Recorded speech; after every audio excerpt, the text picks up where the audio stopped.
Hey, hey, what is happening? What's going on, people? This is Marcus Kwame, and we are back for Black Comics Chat.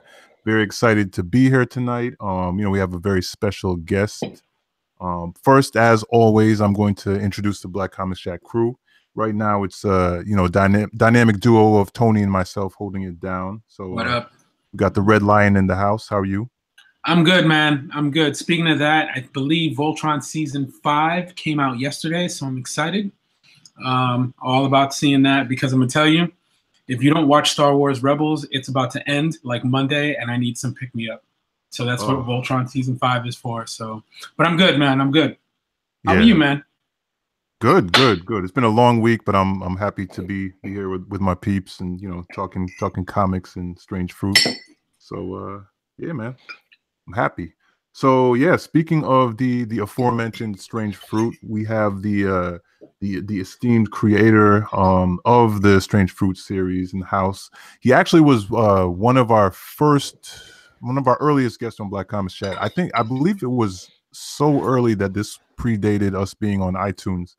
Um, Wow. so yeah, like this is like way back and when we were like just Google Hangouts. So yeah, but we have returning to the show, we have Joel Christian Gill. How are you doing, Joel? I'm doing good. Good. Glad to be here again. Yeah, no, definitely. And yeah, just for everyone listening at home, there's a lot of bad weather going on in the Northeast. So hopefully all of our audio holds up throughout the evening. But definitely tweet at us if you have any trouble, hearing us, and we'll repeat and reiterate or whatever we need to do. But yes, so Joel, on Black Comics Chat, even though you've been on previously, we always like to start out by getting into our guest's origin story, and talking about you and who you are and how you got your origin in comics as well. Okay, that sounds good. I was a painter who was failing to tell stories is probably the quickest way to think about it. I got my MFA in painting, but as a kid, I always wanted to draw comics. Like that was the first thing that I did when I was drawing. It was drawing comics, coming up with my own characters, stapling them together and selling them for 50 cents to my classmates, that kind of thing. And then when I did a series of paintings called Strange Fruit based on the Billie Holiday song. And a friend of mine told me that it was like I was trying to tell stories, but I was failing. And so I went back to the idea of like using art and words and pictures to sort of put together stories. And I started to do my own story, which was, at the time, it was like a metaphor for my life growing up in Southwestern Virginia and some housing projects down there. And it was this really metaphorical thing. And I thought I was brilliant. And doing this thing all by myself in my studio. And then I had a friend, a guy who's my friend now. We weren't friends at the time. We just kind of met. And he looked at it. He's like, I'm 30 pages into this. I don't know what I'm doing. I don't know what you're doing. He said, I don't know what I'm looking at. And I was just like, damn. Now I'm like, I'm no longer I'm not telling stories in this medium either. So I went back to, I went degrees. When you get a library card, you go to the library and you read everything you can about a subject. And I started cyber stalking a bunch of cartoonists. And so when I was Googling him, I came up with the story of Henry Box Brown. Hey, Joel, I'm sorry to interrupt you.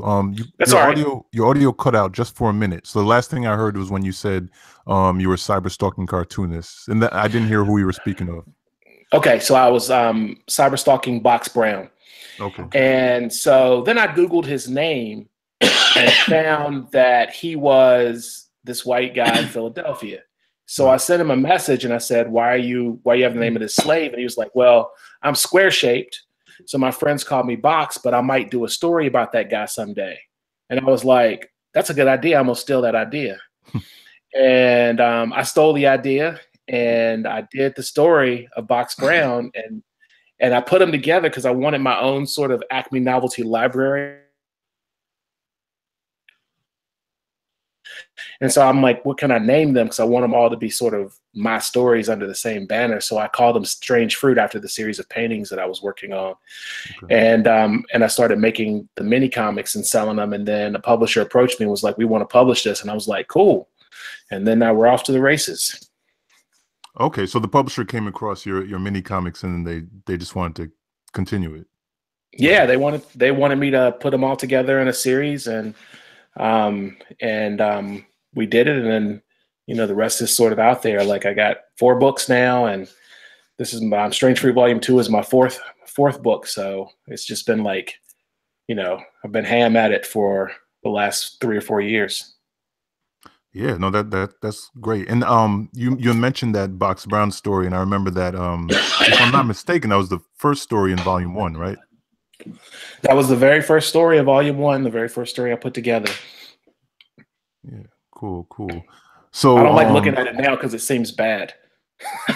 Oh, I mean that's every creator, right? Like it's always hard to look back at our early stuff, and I guarantee you, to everyone else, it doesn't look that way. But yeah, so yeah, I'm curious. Just I always love, because I know about some of my early comics, like going back to middle school. I'm always curious about like titles. What's the earliest comic of yours that you can remember creating? That I can remember creating? Yeah, like when you were young. I had this thing called Universal Unit, and it was a great story. I probably should just like write it out and do it, because I still think it's a great story. So so what happens is planet Earth is destroyed by a nuclear disaster, and all of humanity is now living on space.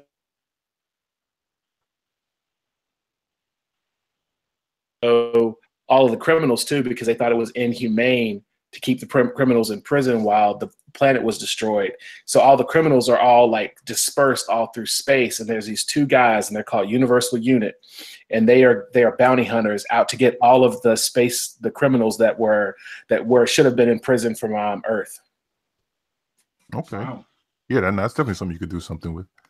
Yeah, the main character was a cyborg. He was black. His name was John Sohn, and he had 2 cybernetic arms.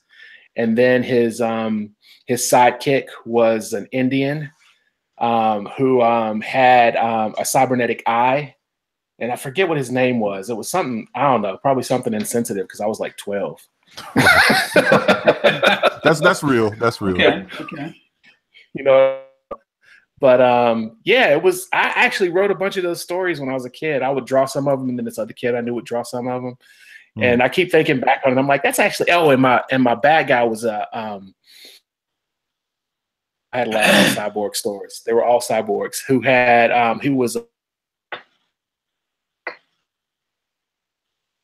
they forged him with a cybernetic brain, but it was faulty. We lost you for just a second. You were saying your bad guy. You were describing him, but we couldn't hear what you said. Okay, so he was one of those babies that were born without a brain. Oh, okay. And so they took him and did experiments on him and gave him a cybernetic brain, but it was faulty, and so he became like a. I see. Yeah, I was like 12. I was a dark kid. Yeah, no, you were. Yo, you put a lot of thought into this world, though. That's impressive for a 12-year-old. That's yeah. Cool. And it's always good when you can look back and say like the stuff you were doing back then is something you'd like to revisit. Yeah, I mean, I think at some point when I think I want to do some science fiction story.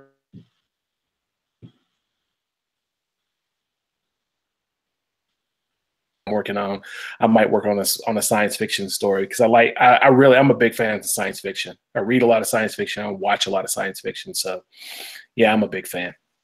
Okay, cool. Yeah, no, sci-fi is always good. And I think definitely just having read your other work, your particular lens, you could do some cool stuff with sci-fi. So cool. Yeah, I've got a story in the work.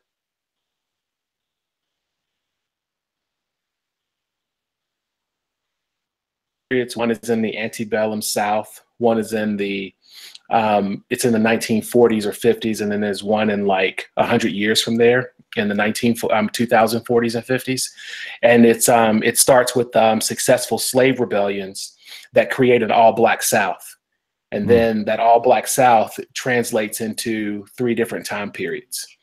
So I'm going to work that one out at some point. Me and my people are dealing with it right now. We're trying to put something together. Okay. That sounds ambitious. Don't tell people too much. Just make sure that Absolutely. Yeah. I'm not telling people too much. I mean, I tell, people I get on the phone with, right. and we talk for about, I was talking to John Jennings about it at one point, and he and I talked for about an hour about it, because every time we talk, I would like go into it and I'd get into the details, and he would like, oh, that's so dope. And I'm like, yeah, this is going to be great if I can ever sit down to do it. Yeah, even hearing that short description was really inspiring. So yeah, man, looking forward to it. So yeah, let's talk about the I'm interested to hear. I mean, you already kind of spoke a little bit about the origins of Strange Fruit, but let's get into that too. Just moving from what you described with that early Box Brown story, and being approached by the publisher. So talk to us a little bit of the series Strange Fruit before we get into volume 2. All right, you cut out that time. So what was the last part of your question? Okay, no, I'm sorry. So I was saying basically, just tell us about the origin of Strange Fruit. You will get into volume 2, but I definitely want to hear about a little bit more about the genesis of the series. So it's really, these stories are stories that people told me, or at least people said something to me about. They would say, when I put together the story of Box Brown, I put together the mini comics, and then I went to the first couple of shows. And I think I was at MoCA one year and SPX, in the same year. And while I was there, I was selling those, and I was selling those, and people would go off and read it, because it say, have you heard of?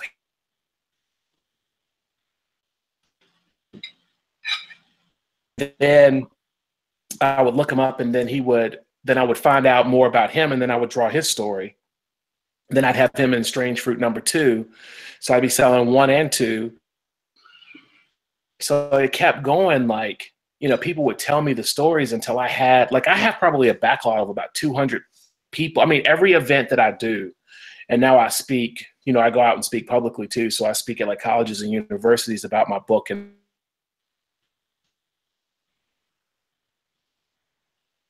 me, and they say, have you heard of this thing? This is something in my area of the country that's really interesting, and it's some kind of Black history that only the people in my town know about. And so they would tell me about it, and I'd write it down, and I'd research it, and I'd find really cool stories. And so, yeah, I mean, it's like the stories get told to me, and then occasionally I'll look up other things. Like, I'm like, wouldn't it be interesting if this is a thing out there in the world? And I see if I can find that thing. But most of the time, people just told me the stories. And people tweet them at me. They'll hear me on like an interview or something, and they'll say, and then me a Facebook. I get lots of random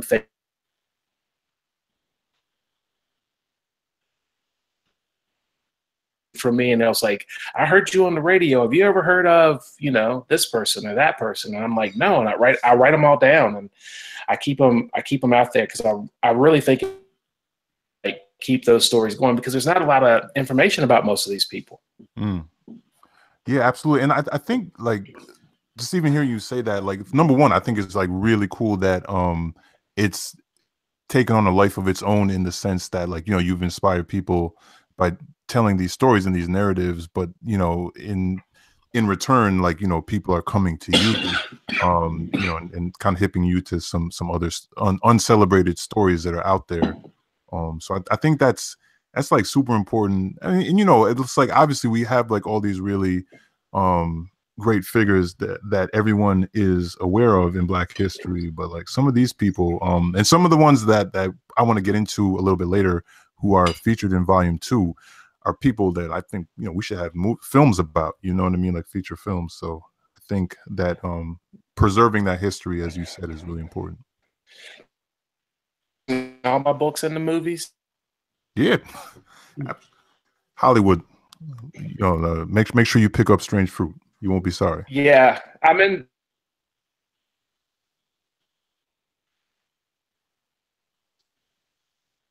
Yeah, I think it's these stories, have been, and people people will tweet at me. I just got this tweet the other day. Somebody tweeted at me, was like, why isn't there a story about Bass Reeves? And I'm like, you know why. Yep, yep. And it's like, now is the time to start telling these stories. I mean, these are amazing. And I always try to stay away from like the first of anything, because I always think the first is almost boring, because it just means that you don't think that just being Black and doing the thing is as important as like being, a sheriff who saves the town, or, a 60-year-old woman who like earns a star route. You know what I mean? Like, I think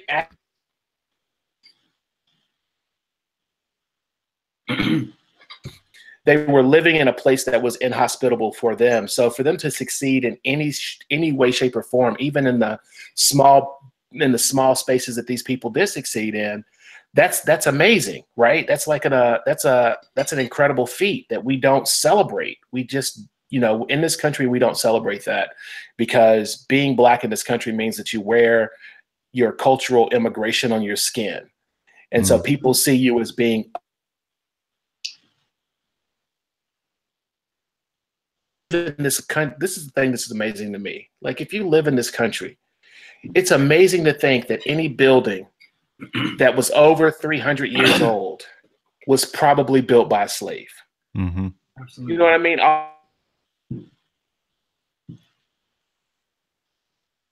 Slave. And then people, my family's been here since Jamestown, and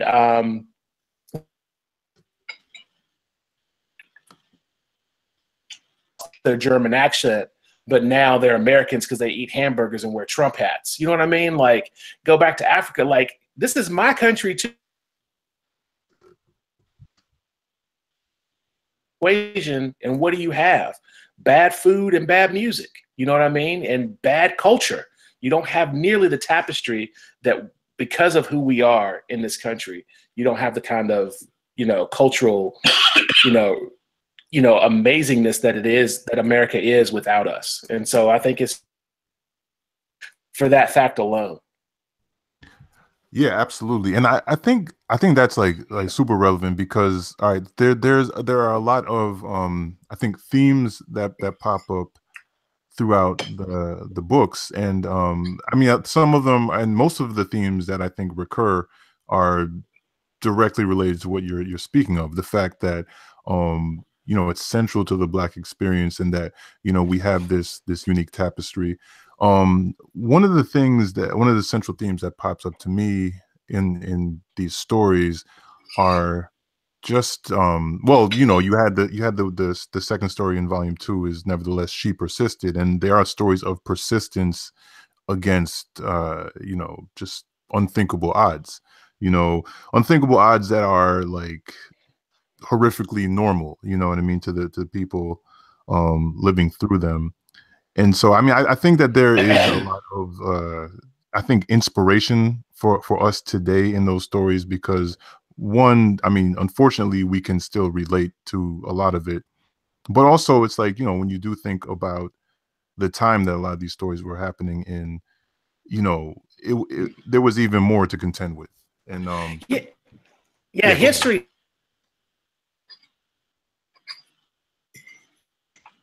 I'm thinking about what stuff is like.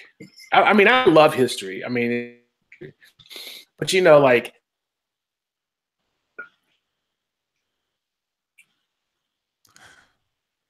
Joel, can you say pretty much all of that again? I'm sorry, we lost you, and okay. I know you're saying something important, and I want to make sure. Okay. Well, I was saying that I love history, and so I don't watch much television, but one of the shows that I got really into was Matt. It was like, some of the things that were really interesting to me was just like, how people live, like just having a telephone by the bed, you know what I mean? And, liquor in your cabinet, which was women was a norm. Like, that stuff was really interesting to me, because it's not something that we think years old. And when I took her to see Selma,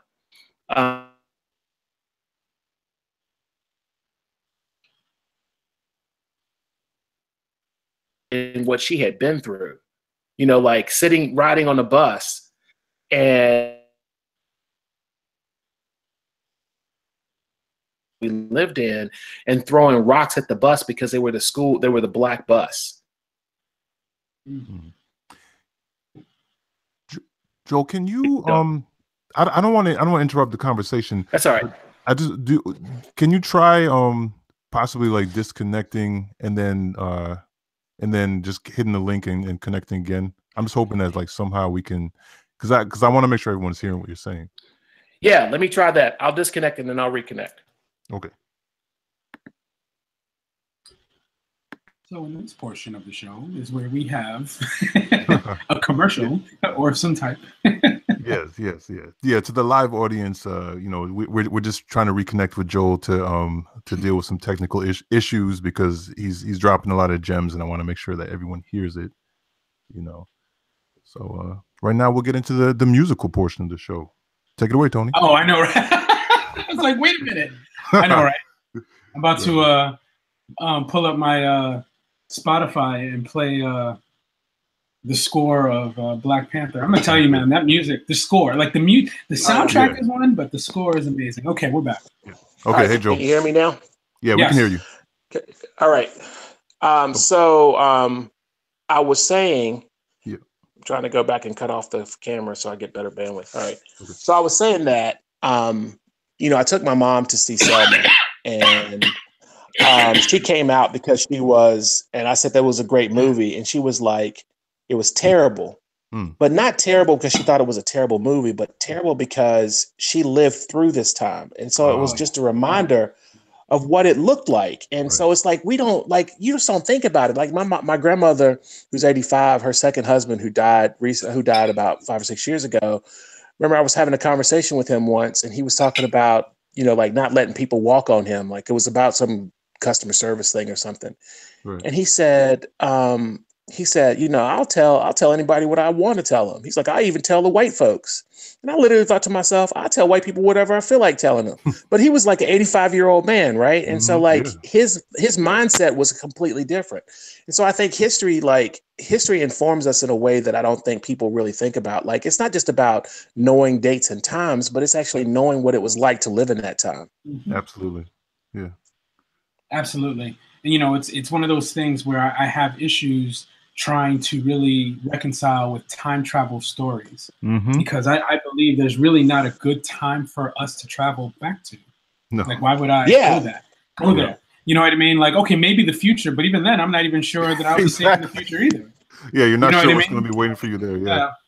Yeah, that's like, there was this NPR interview that I heard recently, and there was a woman on there who was a Trump supporter. She was the oddest Trump supporter I think I'd ever heard of. I think I know the interview you're talking about, but go ahead. I'm sorry. Yeah, where she said, she believed in Black Lives Matter, but she also was like really anti-abortion.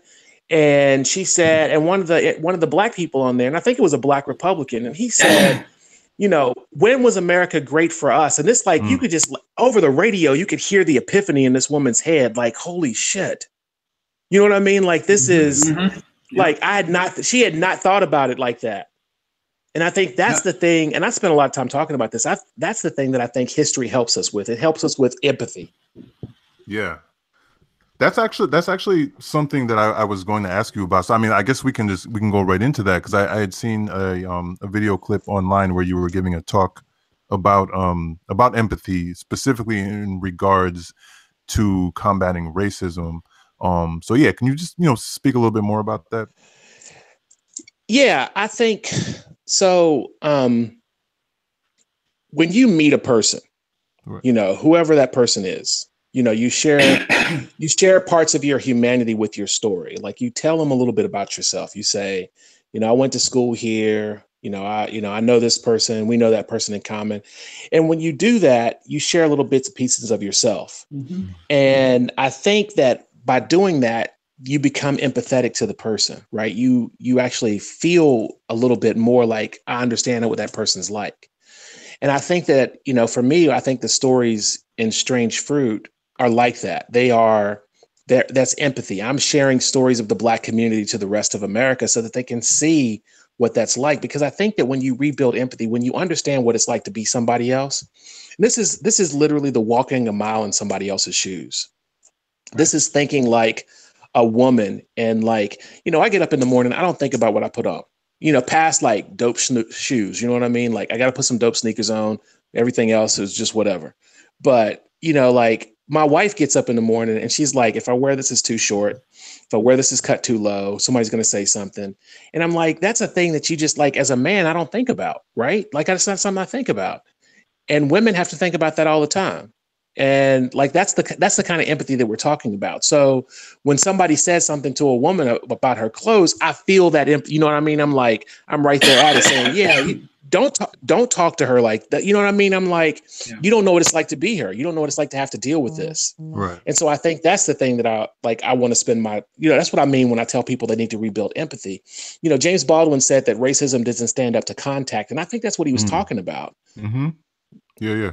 I think that's like super important. And I feel that, well, I mean, even going back to what you were just speaking about with that, that interview, it's like this moment we're in right now, and this kind of, backlash to progress and backlash to inclusion, whatever you want to call it, this Trump moment that we're in, like a big theme of it, I think, is almost a proud rejection of empathy.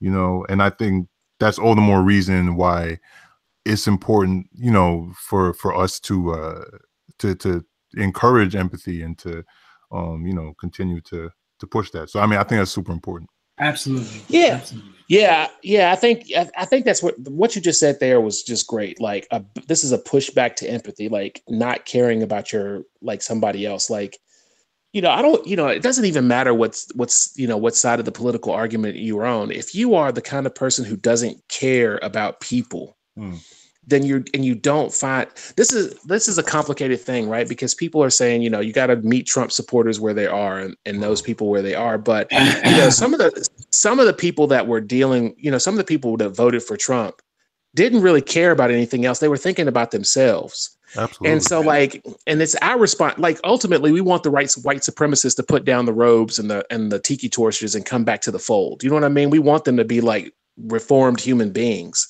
And I'm like, how do you do that if you don't try to empathize with their situation and try to understand who they are? I'm not saying like them or befriend them. I'm just saying like, see what you can do to help. Like, how could you help like poor white people in Appalachia, not be racist? How could we do that? You know what I mean? Like, what can we do to help those people? Because honestly, those are the poorest people in the world, right? Those people in southern states that are completely controlled by Republicans, those people are in some of the most dire situations, but they've been tricked into believing that as long as gay people can't get married and they can carry a gun and everything's going to be okay.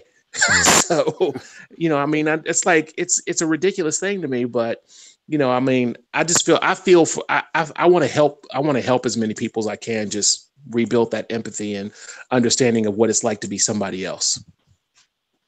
Yeah, absolutely. Well, I mean, I think that's the perfect segue into speaking about volume 2, because in this book, like one of the things that and I'm not just saying this to your head, this is I'm not blowing smoke. I think this is one of the things I really appreciate about the way that you approach storytelling and history, is you have a way of making these moments, these hard truths, you don't undercut the seriousness of the situation, but at the same time you also make them relatable, and I mean you make the stories easy to follow, and I think that goes a long way to empathy, because you're taking these people in Black history and giving a voice to their situation during their time, what it was like, and transporting us back. And I mean, you open the story, you open the book with the story of Jordan Anderson, and I mean it's amazing. that letter alone is I had never read it, but I think that everyone should read it. It was very, very satisfying, and he did it beautifully, because what he did in that letter was really articulate with a lot of classically Black sarcasm. He articulated the inhumanity that he faced, you know what I mean? And he did it to his former master. And like, I don't know. So I mean, I think that that's a perfect example, because this is you open with a story of a man like really articulating these things that no one should have had to experience, and he does it in a way that is very human. So I don't know. Can you talk a little bit about that, about how that I guess about that story in particular, and how you came to tell that story? Yeah, so somebody had read the previous story of Spotswood Rice in Strange Fruit Volume 1. So there was a letter, and they asked me if I'd read the letter of Jordan Anderson. And I said I hadn't. And so they told me it was about a slave who, a master says, "Could you come back?" And he goes, "Yeah, no, I ain't doing that. But if you send me $11,680, I will consider it. I'll consider that as good faith on your part." And, he articulates what it was like to live as a slave, even like there's a section in there, where it's like where I drew him with, like smiling with his daughters, and how they go to school, and, they have safety, and that there was no refuge for young girls. And remember what happened to those other girls without actually saying what happened. So we all could figure out exactly, we knew what was going on, like what happened to young girls. And so it was really great to see, it was really interesting for me to look at this letter and see, like, not only is he saying, I'm better off, but he's also, in a backhanded way, scolding the master for the treatment that he gotten. I mean, even the last line of his letter was, "And thank Tom for taking that gun away from you when you were trying to shoot me." Not like it was funny because he didn't go and he was like, "You shot me, you raped women, you treated me poorly, you did these things. I'm not coming back to work for you." He was just like, "Well, this is what it's like here now. And let's think about how that is in comparison to what I had when I was with you." Yeah. And I mean, like, reading it, right? Like, I can imagine. I mean, everything you just said is so true, and the fact that I was taken by when you mentioned that he mentioned the safety that his daughters were experiencing, that the young girls were experiencing, and painting that in opposition to what the situation had been. Like, that's real, and in some ways, you're never going to appeal to the humanity of a rapist slave master by saying you're a rapist slave master, but like, what he was doing, as much shade as he was throwing, was also really speaking on a very human level, and appealing to humanity. Whether or not, what I'm saying, it was met with humanity is kind of irrelevant, but I don't know. And it's really, that's the surprising thing about that. And I don't think people spend as much time looking at this kind of thing as they they think about, like, the apologists that sort of make those apologies, like, "Oh, slavery wasn't that bad. Like, God, some masters were," that. you know what I mean? You know what I mean? They say, the people who try to, like, slavery was bad, but there were also good masters. But like, they didn't realize, people don't, that understanding, lacks, that perspective lacks the understanding that Black people weren't considered people, that they Exactly. were property. You know what I mean? Like, it wasn't just about like being a slave, it wasn't that. It was like, you are not even human. So I can just do whatever I want to you. And that's what Jordan Anderson is sort of telling. Like, you could do whatever you want to me, and you did. And now you want me to come back and help you? Like that doesn't make any, like, he was basically saying over the entire course of the letter, is like, that doesn't make any, this whole thing is like ridiculous. This is a ridiculous conversation. Why are we even having this conversation? And that's what history gives us, right? It gives us that perspective to look back and see what it's like to live as these people during this time. And I think that's an important thing. And that's what I'm trying to do. I'm trying to give people perspective, to share stories, and so to help to rebuild empathy. Yeah, absolutely. But I mean, you are centering the people in the story too, and I think that history does a lot, but I guess depending on who is telling the history, I think a lot gets lost. I had a story that I had previously written, which I put down because it, a large part of it dealt with slavery. But I wanted to come back to it later after I felt like I hadn't done enough research, and I felt like I wanted to be like really true to the experience of my ancestors, essentially, you know what I mean? And not like just draw on like, you know, pop culture ideas of what it was like. So, you know, I made it a part of my mission essentially to take in a lot of slave narratives that came directly from the people and really draw from that. And I think that that's, you know, sometimes those narratives are sadly rare, you know, but I mean, I think that work like this that you're doing, it helps to preserve. And, you know, and like you mentioned, like other people are reading, and, you know, and then it's sparking interest. And so it's kind of creating a new cycle, which I think is important, a new cycle of interest. Yeah, and I think you know, as far as the history is concerned, and I think specifically being like that's an admirable thing that I think you're trying to do, which is to not take the pop cultural understanding about what slavery is as like your like I know what slavery is because I've seen it and I've read about it and I've studied it in school or whatever the case may be. So I'm just going to write about it. But like really digging into it, I'll give you a really good example of that. If you've ever read the book 12 Years a Slave versus watching the movie, and not that the movie's bad at all, but in the book, the overseer sees his responsibility as protecting the slaves. And so when the master is trying to kill them at one point, his job is to protect the slaves. So he's protecting the slaves. But that doesn't fit with the way the movie puts, and it doesn't fit with our understanding of what an overseer does. And so they had to change that in order to make it more palatable. But in reality, that was just that man's truth. It doesn't mean that all overseers were like that. But in this situation, the overseer saw his job as protecting the slave. And I think that that's the kind of thing that we don't like to hear when we see history. We, you know, as Americans, we don't like soccer because it never has a conclusion. Sometimes it never has a conclusion. You know what I mean? And so nice, yeah. And we want that, right? We want a conclusion to our stories. We want there to be, you know, we want people to be either good or bad, not great. You know, like you can say that Thomas Jefferson was a incredibly intelligent man with a lot of, you know, who did a lot of good when writing the Constitution, but you can also say that he was a horrible individual for raping his slaves and being a slave owner. Like those two things are not incongruous. You know what I mean? Because sometimes people can do good things and bad things at the same time. And we can, as long as we accept that there are good and bad in those things, then we have a better picture of things. It becomes more amazing because we have the good and the bad, the struggle. You know what I mean? Like it becomes, you know, it's like you have to have.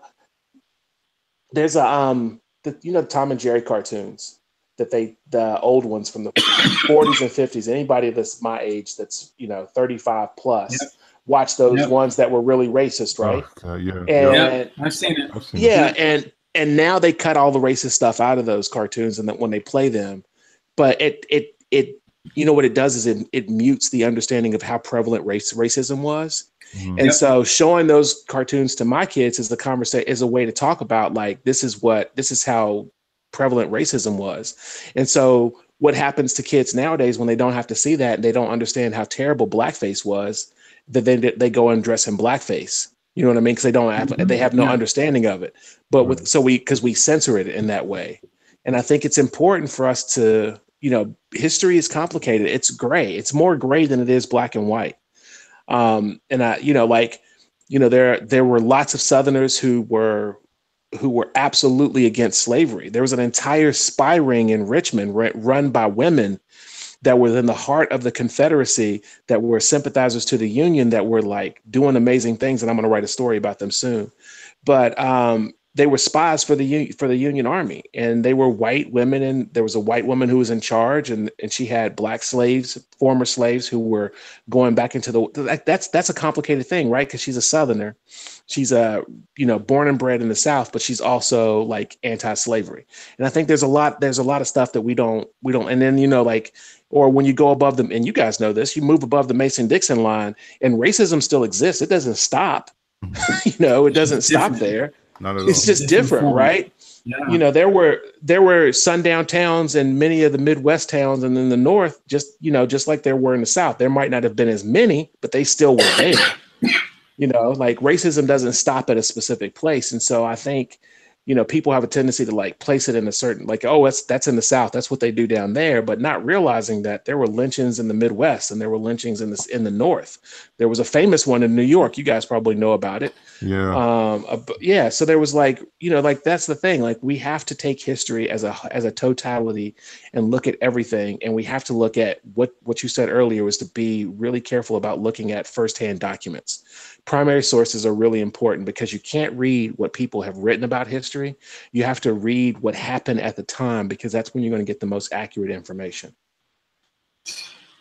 And, you know, it's interesting that you say that in the time that we're living, because we're dealing with so much of, you know, alternative stories, if you will, in which people are taking facts and they are opinionizing them and then passing them back off as facts. You know what I mean? So history is important in the sense that history only deals with facts. We don't deal with opinions. You know what I mean? It's a fact. You can go back and look at dates and say, this has actually happened and this is what happened, you know? And that's important. I mean, it's important. It's absolutely important. And I think, you know, a really good example of this is the Confederate flag and the reason and the fight and the reasons why we fought the Civil War. When you look at just history, right? Because if you look at the first secession documents, not what people have written about them, not the books that have been written, but the actual documents that the states wrote when they wrote their secession papers, and they say we are totally in line with the idea of slavery. Or the man who invented the Confederate flags, who said, I am creating a flag to show that white people are superior to all other races. And then you get this whole thing with the lost cause, and people were like, we need to massage this a little bit. We need to change this. And so we changed history. And so they changed it after the fact. And then people refer to that and say, well, this is what was actually going on. And I'm like, that's not the truth though. Like that's not, no. And, you know, and they try to romanticize the past, you know what I mean? And, you know, there's no reason to do that. You know, if people would spend less time romanticizing what actually happened, maybe they would learn something. So I totally agree with you. Learn, you know, history is important. You know, I try to make sure things are as accurate as possible when I'm writing these stories.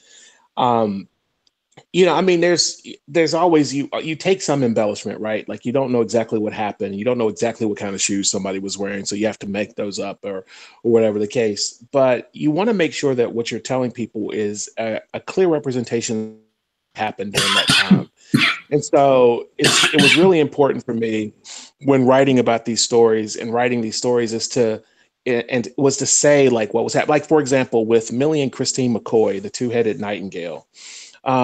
And right now we would never call a conjoined twin one person. But Millie and Christine considered themselves as one person, and they went their entire life thinking that and saying that and preferring that over being two separate people. I mean, even the inscription on their tombstone says, you know, something to the effect of two hearts, two minds, two souls, one person, you know. So I think it's important for us to remember the context of the history that we're talking about, and remember the context of history and what happens in that time, and use that time to inform us about today. Yeah, no, most definitely. It's so I mean, speaking to that, like which so there's so many stories in the book, right? Like you have the story of Millie and her sister. What was Millie's sister's name again? Christine. Christine, that's right. And you have stories like Jordan Anderson, who we spoke about before. You know, you have another amazing Black sheriff story, which should be a film, but we know why. So like what I guess as you were collecting these stories, right, were you thinking about a certain through line thematically? I mean, we mentioned before how there's the obvious themes that are inherent to, you know, these people being Black and living in the times they live, but like was there a certain connective tissue that you were looking to kind of create, or did it just happen organically? It was rather organically. It was more about there's a lot of considerations I put into drawing a story. You know, like I'll just give you an example. There's a story that I was going to put in Strange Fruit Volume 2 about these Buffalo Soldier bicyclists, and they were from Missoula, Montana, and there was this captain who wanted to put these soldiers to prove that you could use the safety bike, not the penny farthing, the one with the big wheel and the small wheel, but the safety bike with the two-wheeler, which is pretty much what we ride now, and use it as a military equipment. And so he had these bicyclists and himself ride 2,000 miles to Louisiana, and they made it. It was an amazing story. And the only reason why I didn't put that story in there is because I just finished drawing Bessie Stringfield and motorcycles. And for me, the hardest things to draw are horses and motorcycles. So I drew horses for Bass Reeves and then motorcycles for Bessie Stringfield. And then I was like, yeah, I'm not drawing bicycles right now. I'm not drawing the stories about bicycles. So there's a lot of considerations. What I want to draw, what I get excited about drawing, because I'm going to be spending, probably, about a month and a half, 6 to 8 weeks on drawing the story and putting it together. What do I want to read about this for a long time? This is why you don't see a lot of super violent stories. Because I just don't I don't want that in my soul. You know what I mean? Right, I don't want to spend 6 weeks, going through some horrible thing. So I do put stuff in there, but I try not to do a lot of that stuff. So it's what I want to draw, which ones I think are the most interesting. It's like the story that when I tell my wife or my kids, or I tell somebody else, they just go, wow, that's so amazing. I didn't that's incredible. That happened. Those are typically the stories that I try to put in there. Like Mary Fields, who is an amazing story and should definitely be a movie at some point. There's like a 60-year-old woman in 1870s, 1880s, who is the fastest person to hitch a 6 horses to a buggy in order to win one of the most lucrative postal routes for the U.S. Postal Service, and beating men half her age. That's an amazing thing. You can just imagine this woman walking around in 1960. Here we are with yeah, she was 6 feet tall. She was a big woman, had big hands. She could knock people out. And we can't even if I can't get coffee in the morning, I'm like, my day is ruined. Yep. You know what I mean? Yep. And she's carrying a shotgun, shooting animals. She's just all around badass. And I just can't imagine what that would be like for that, to be that woman in a time when women weren't even supposed to wear pants. You know what I mean? And so here she is just doing what she just did her thing, right? She just did whatever she wanted. And the town, which is one of the most amazing things, this all white town loved her. They threw parties for her. They threw, she was the most beloved people. She had a restaurant she would give away. I mean, she was amazing. And I just can't imagine being her. So I try to find stories that are like that when I hear them, I'm like, that is absolutely amazing. Yeah. I think what you just said, especially the parallel of her life and her experiences with ours today.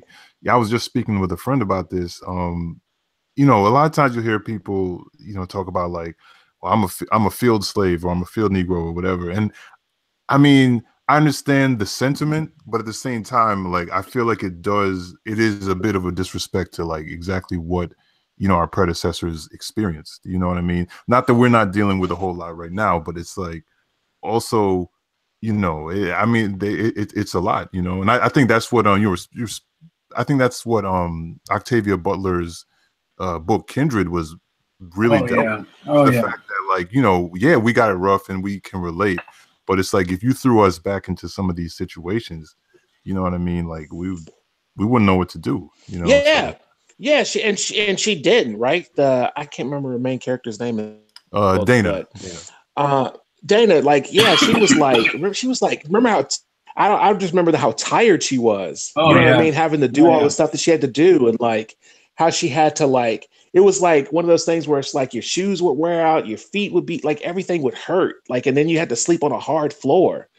And, or when you're reading 12 Years a Slave and you're you get bacon, you get a ration of bacon and you have to preserve that for a long time. And people wonder why Black people eat what we eat. It's just because we had to go out and find stuff. You know what I mean? You had to supplement the little measly things. It's just we don't, the house slave versus field, that's the thing that I think Jay-Z was talking about in the Yeah. song, you know, the story of OJ is like, yeah, like there's no, you know, that's the thing that I think people have no understanding. I mean, honestly, everybody in America it would be considered, you know, the house nigger. You know what I mean? Like every single person in America would be that. Like every black person in like because we live so much better than those people did. That doesn't mean it's like great now, right? I'm not saying that it's great now. What I'm saying is that, and I mean, not to mention it's that like, I think one of the things that gets lost in a lot of discussions when people use that you know, dichotomy of house versus field is that like a lot of house slaves were instrumental in rebellions or escapes because they had the intel. You know what I'm saying? Like they were able to get the information. So it's like, you know, some of those popular opinions are true, but it's like it wasn't like what you're saying. There's the shades of gray. It's not as simple as saying like it's either or. Yeah, I mean, it's like what my mother told me once that there was a incident when my grandmothers and her sisters were coming from a train from the north to the south, and some of my great aunts could pass, and she said that somebody didn't move, or there was this big scandal where somebody didn't move. And at first, when I was little, I'd be like, "Oh, you should have moved." You know what I mean? When I was younger, I was like, "You should have moved," but I'm thinking to myself, what must it have been like to finally feel like you could be treated like a human for once? You know what I mean? Like, I can't personally say that I would have moved. You know what I mean? When you can finally choose to like live and be treated as like treated with respect and dignity, like why would you not choose that? Like how could you who's strong enough to not choose that? You know, even in the face of injustice. Like what regular person is strong enough to choose that? And like that's the thing that I think we forget about. Like, you know, we would have all been trying to fight in the house. You know what I mean? Like if the house is where you got better food and you got, you know, better clothing and, you know, it was comfortable, we do that now. We're fighting for that now. Everybody's fighting for that right now. Nobody's fighting to live, you know, in the woods and, you know, in a shack with the hard floors and, you know, straw to sleep on. We're fighting to live in the house. You know, so like I don't why are we gonna like judge those people for the decisions that they made in a time that was so despair? There was so much despair. Like there's this one little thing you can get, and like we're gonna like judge those people for that. I think that's ridiculous. They were just like us. Yeah, no, most definitely.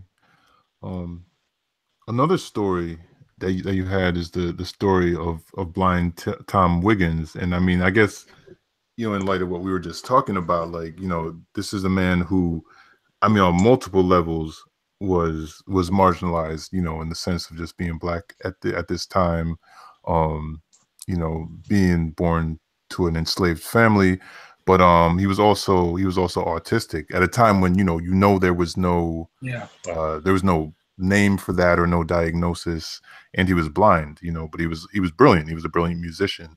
And that this is definitely one of the stories. I was familiar with some of these people, but I definitely wasn't familiar with his story. So yeah, you talk a little bit about that, and like, was that a story that you knew you wanted to tell, or was that one that, you know, that people had told you about? That was something that somebody had told me about, and it was also like when they had told me about it, I found it was so amazing that it was like I really wanted to draw it, because I really wanted to be able to, you know, like because you know when I have Tom play music, I think I show him, I do show him first playing music, like there's actual music notes, and then never after that are there music notes. There's always just like the images because people could see the pictures because Tom would play. And I wish there was a way I wish there could have been recordings of him because he would also do sounds. He was basically beatboxing. He could do all the musical instruments and he could do the sounds of the musical instruments. He would do when he played the battle hymn of Manassas, which was an original composition where he inputted like the sounds of explosions, like the music sort of sounds like explosions. If you get a chance, look it up and listen to it because you can hear what he's trying to do. But he would also make noises, like he would make the sounds and explosions. And I think, you know, like that was one of the things that I really wanted to draw because, you know, and it's interesting because Tom and Millie and Christine in a similar way were able to, because of what they were, you know, because Tom was a musical genius and Millie and Christine were performers they were able to access some agency. So in that, what that meant was Tom couldn't just be beaten to perform. Right. They had to like give him cakes and sweets and stuff to make him do stuff. They had to coax him. And toward later in his life, he would just be left alone for a long time. So that didn't translate for long periods of time. But, you know, because of what he was, you couldn't just treat him poorly all the time, because there had to be some kind of level of that Tom would understand was, this is what I wanted. Like, he had to get what he wanted for the most part. And what he really just wanted was to play music. I mean, most of the things that I read about him was just like Tom wanted to, he spoke of himself in the third person. He says Tom wants to play music. That's what he wanted to do. And so even though he had some horrible situations in which he was doing that in, he was playing music. You know, he didn't know he was, you know, fundraising for the Confederacy. He was just he just wanted to make sounds. He loved sound. That's why the story is called All Sound Was Music, because it was a quote from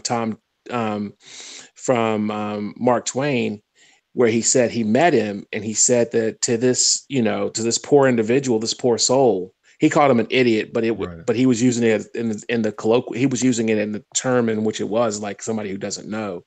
He said to this idiot, all sound was music, because Tom would just make sounds. It was just amazing. I can just imagine sitting beside him on a train and like hearing him like make the noises of the train, or, you know, make all the ticks and cracks and creaks of anything that he heard, like, and just live inside of his head. And it was just like, everything was music. All sound was music. He has an entire composition called Raindrops.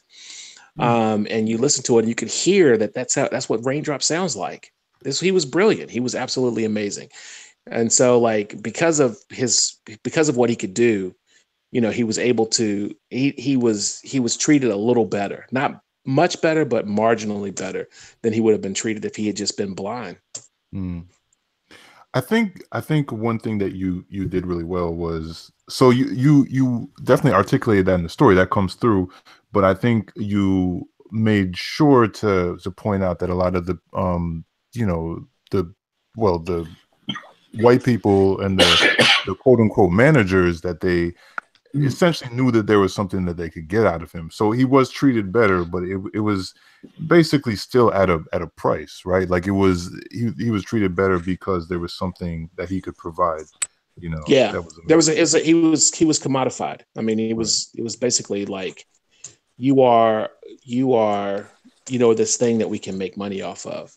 But to that point, Millie and Christine McCoy were able to do it they were actually able to do it even better. Like, they actually, like, there's this feminist theory about that this woman I referenced her work in the book, where she said that Millie and Christine were able to access their agency, and because they could choose to do some things that most people didn't do.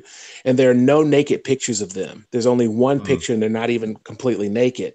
And it was because at the age of 15, they decided to stop letting people look at them. And they were still slaves at this point. Right. And so they had people stop looking at them, and they would not let people examine them in the way they had. And so people would write these horrible things about them, how they were fake and they weren't real. But it was because Millie and Christine was saying, if I'm going to go out here on stage, this is what it's going to be like. They basically became, you know, divas in this way, that they had, like, if you want, I mean, they were super popular too, right? They traveled with P.T. Barnum's traveling circus. They were like one of the most popular exhibits. So when they did that, when they said this is the way it had to be that way, or you weren't going to make your money. Wow. And that's really, really powerful. Like, even going back to what we were speaking about previously, because like, yeah, like now, you know, you can understand a lot of us would make that type of decision, and you know, but during that time, you know, especially knowing what we know about like people like Sarah Bartman, and the way that you know, Black people and Black women especially were treated almost like science experiments. You know what I mean? The fact that they really stood up for their humanity in that way was really powerful.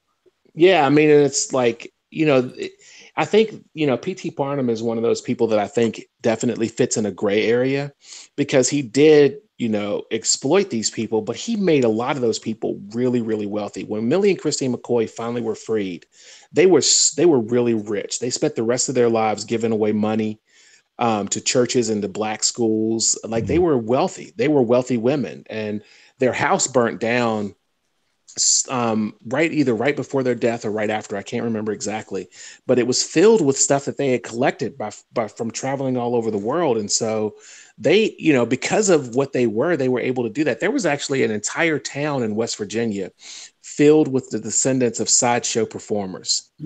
And most people don't know this, and that because it was part of the traveling circuit where they would go, and they stopped in this town. And there was a whole town filled with these people. And like those, like P.T. Barnum made a lot of those, like Chang and Ang, the famous quote unquote Siamese twins. They were really wealthy. They weren't very nice people from what I read, but they were really, really wealthy. And so I mean, P.T. Barnum was like the David Griffins of the time. Like LeBron James's money compared to David Griffin is like my money compared to LeBron James. You know what I mean? But that's still a lot of, like, LeBron James still makes a lot of money. Like, you know what I mean? That's the kind of thing to think about. Okay, cool. I just want to take a second to say what's up to Grace. She just jumped on. How's it going, Grace? Hey everybody, good. Grace. Don't let me disturb the good flow. I will jump in as it goes in, but I definitely had to slide on in here. Yeah, no, happy to see you. Happy to see you, definitely. Good to be here. I actually had a question because I see the similarities when you talk about Tom Wiggins and then you talk about these girls. Millie and Christine. The question is, do you find in your research that when he's playing the piano, that they're looking at him very much like a sideshow in that sense? Absolutely. He was an oddity. It was like they would create amazing stories about him, like the angels, or he was channeling. He was some kind of a medium, and he was channeling dead musicians. It's I think what people don't realize, or people just don't really consider, is that this is what the media is now, right? They were this previous media makers. Like, media wants eyeballs, like anytime when you see those things on Facebook or Twitter or wherever, and you see that thing where it says, you won't believe what happens next. That's exactly what those people were doing. They were just coming up, they were just trying to make up crazy stories so that you would walk in and look at what they were doing. So yeah, they looked at him as an oddity. He was a sideshow. He was a freak of nature. They actually called him a freak. They called him the eighth wonder, the freak of nature. They called him all these different things. And for any sideshow performer at the time, that's what it would have been like. This is the eighth wonder of the world. And there was actually an entire pseudoscience called, I want to say it's monstrology, where it was the study of monsters. And they called those people who had sideshow deformities of any kind, they called them monsters, and there were people who studied it. I can't remember. I don't quote me on that. I don't think it's actually called monstrology, but it's something like that. It's interesting. It should be called that, in the sense that I could see that being called that in like some comic book, like, oh, I'm the author of monstrology or something like that. Yeah, I mean, there is a book called Monstrology, but I think that there was an actual pseudoscience right up there with like phrenology. That was the study of monsters, or physiognomy. That's another one, where it's the study of your body shape dictates the kind of person you're going to be. Wow. This is what happens when you read a lot of history. You come across stuff, and you get filled with lots of useless knowledge that if I was ever on like a game show, I would probably win, because I know all these weird things about stuff. Go to Jeopardy. Yeah, we go on Jeopardy. Yeah, this is like a lot of Jeopardy questions. I read a lot of Jeopardy questions all the time. That's what's up. So I have a question from a young reader. My daughter saw the book. She's 9, but she saw your book, and she picked it up, and we looked at some of it together, and she read some of it on her own. And she wanted to make sure that I asked you who was your favorite person to write about in the book. Eugene Bullard.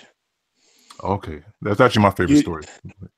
Yeah, so I have two favorite stories. My favorite story probably is Tom Wiggins. Like, my favorite story is Tom Wiggins, but my favorite story, like completely like drawn and told, is Eugene Bullard, because I think that's a movie. Eugene Bullard's story is a movie. He was this kid who ran away from home at 11. He ended up running and staying with quote unquote gypsies. they were English gypsies. So he spent time with them, and then he went to Europe. He was a prize fighter, he comedian, he did vaudeville. He did all of these different things and learned to speak the languages there. And then, like his friends, he joined the French army during World War One, and he fought at the Battle of Verdun. And when he was he fought at the Battle of Verdun. He earned a French Croix de Guerre. Like when you go to Paris, and I went to Paris with my wife this past summer, there's actually a museum for the people who have won the French Croix de Guerre, which is like the French Medal of Honor. And they have like exhibits of all the people, and Eugene Bullard is in there.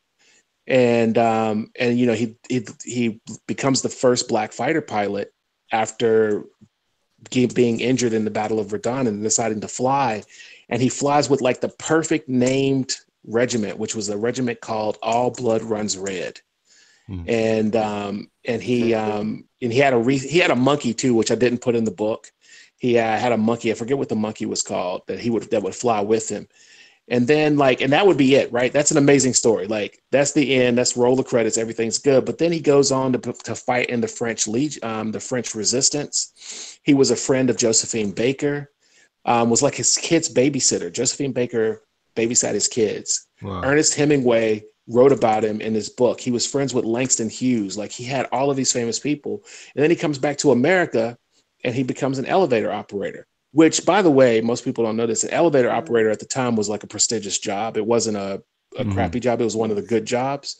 But still, he was an elevator. This was a man who was a French hero, like a national hero. And he comes back to the United States and he's operating an elevator. It's just amazing. Wow.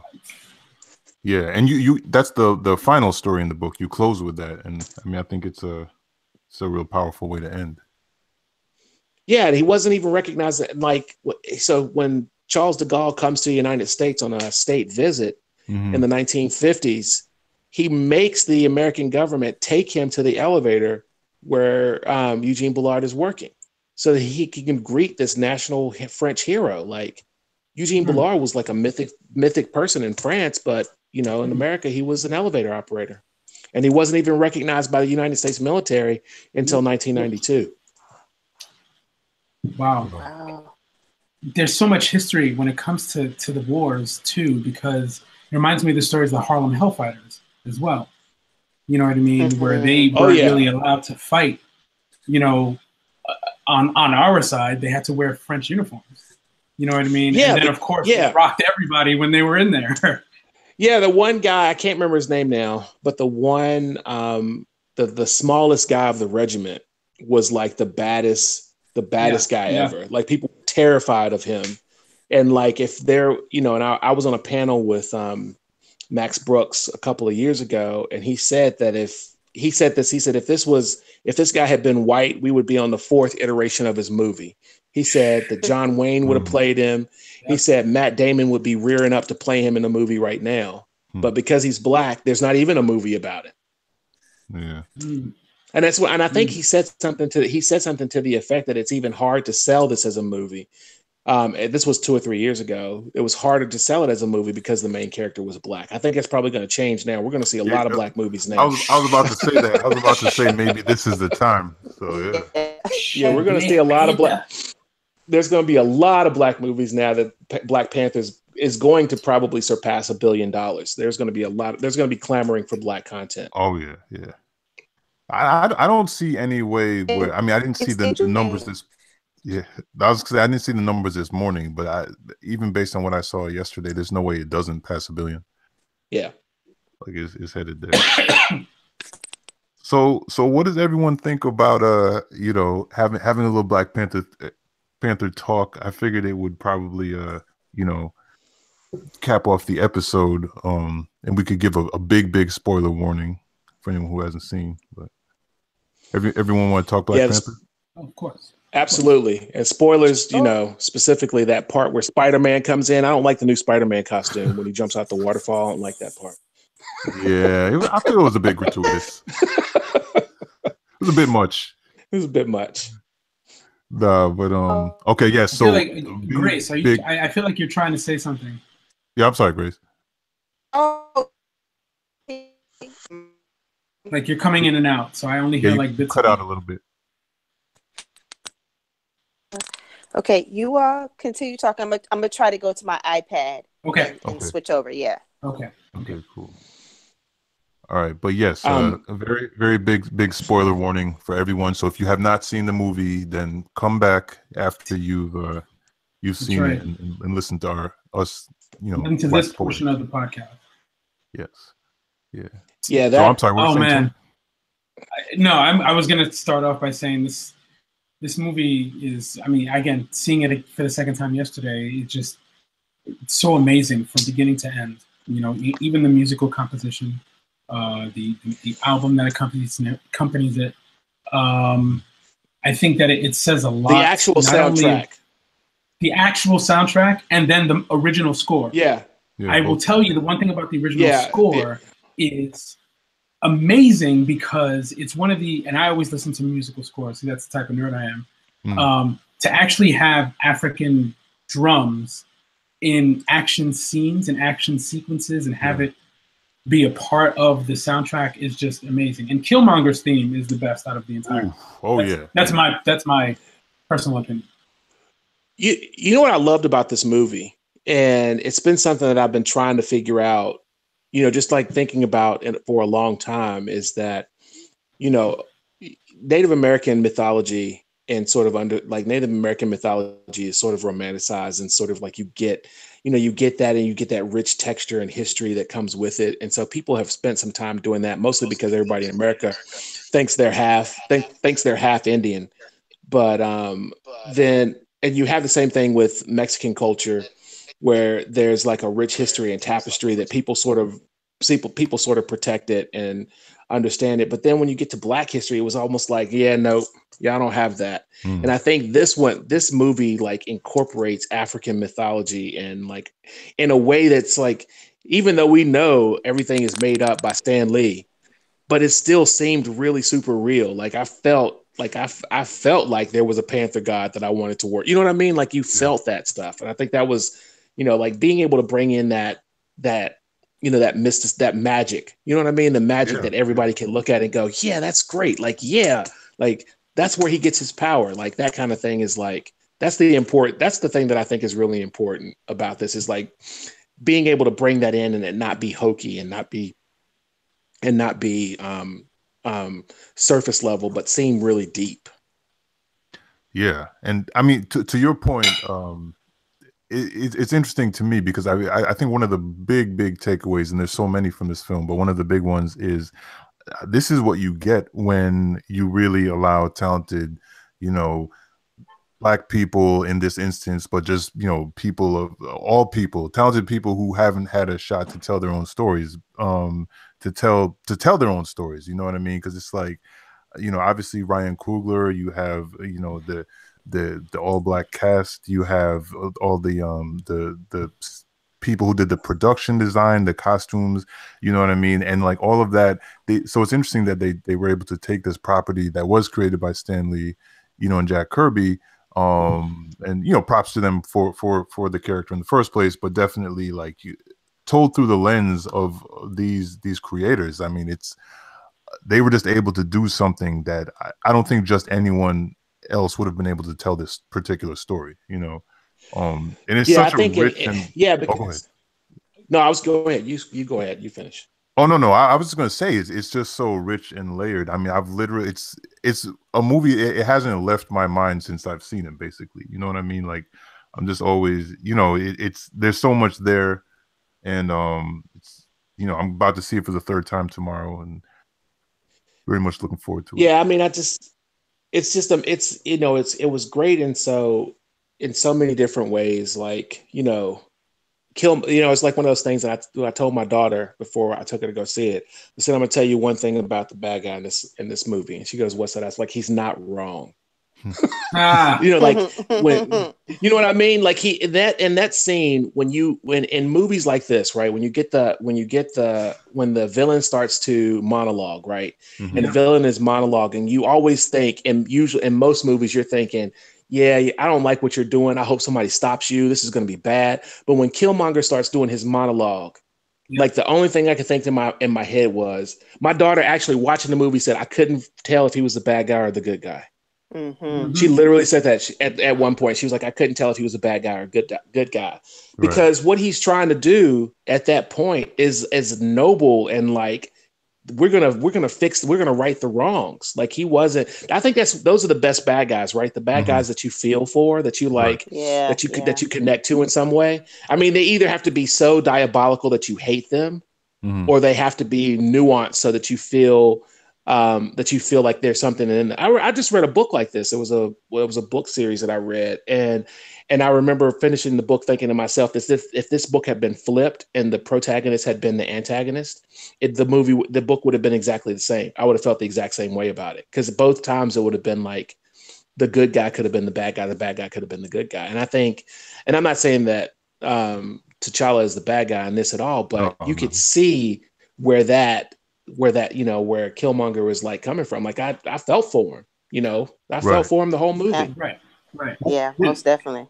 And I think for me, there are the subtle differences between the two characters that definitely put Killmonger in the bad guy category. Yeah, you know what I mean? I think his like willingness the to kill woman killing. Yes, or the snatching up of the woman. Yeah, that. I think also put him in a different light. I mean, and even then, even the way he was speaking to the museum creator and how that ended up happening, there's a certain type of, as we were talking about, lack of empathy, you know what I mean, of people who may or may not be innocent. Sure, she's a colonizer. Yeah, but does that make her guilty? Yeah, but at the same time, he actually, this is the thing, I'm not like fighting for Killmonger to be a good guy at all. No. But he, but what he was what they did with him was make you empathize with him. Right? Absolutely. So like his anger was something that you could feel. Like he was righteous in his anger. Like his anger was like how it sort of comes out is bad. But he, at the end of the movie, when they're like, we can fix this. You're feeling the same thing T'Challa is feeling. Like I want you to, I want this. We can still fix this. We can still fix this. This is not, you're not gone. Right. You know what I mean? Right. And I think, for me, and I'm sorry, I don't mean to interrupt, but I think for me, what really, really did it for me is his dad. You know what I mean? The relationship with the father. The ancestral. I think it's just, and obviously, the man who plays him is amazing too. Incredible. Yeah. I think if you examine the relationships between both fathers, I think it's just very, very interesting. And I can see how you just don't really know who the good guy or bad guy is. It's amazing. Yeah. Yeah, I mean, they set that up in the beginning too, when they have him like telling the story. That's Killmonger who's saying, "Papa, tell me the story of home." Right. At first you think it's possibly T'Challa, but later on you realize. Yeah. Grace, I gotta hear what you're thinking. Yeah. What's up, Grace? So, can y'all hear me first? Yes. Okay. So, as someone who has seen it 5 times. Wow. Yes. I'm jealous. I gotta beat you. Like definitely to continue on with what you said, Mark, is like that's kind of one of the things that I've been saying is, this is what happens when you let people tell their story from their point of view, and the impact and the empowerment, the success that it has. It's like when you let us get to tell our story, this is what happens. When you give us that chance to do that, great things, amazing things happen. The fact that we can empathize with Killmonger, the fact that, like we said, we could see the villain in him, but at the same time, like there was parts of me where I was like, but that's me, like in the museum, like that was me, like that's me telling, the people like, no, that's not right. Like, and I could see myself telling the lady, like, y'all bought this without asking. Right. I totally felt that, and I was like, yeah. Those are the things that we think all the time, and don't necessarily, get to articulate. Yeah, I mean that whole movie had things that they were saying, that I want to articulate on a regular, like that colonizer line, that will forever be embedded in my mind, like forever, like the boldness. For her to be like, don't scare me, colonizer. Like, I just want to be able to say that to people, when they come for me. And You know, the one thing that still gets me in the many times that I've seen it is when I see kids watch it.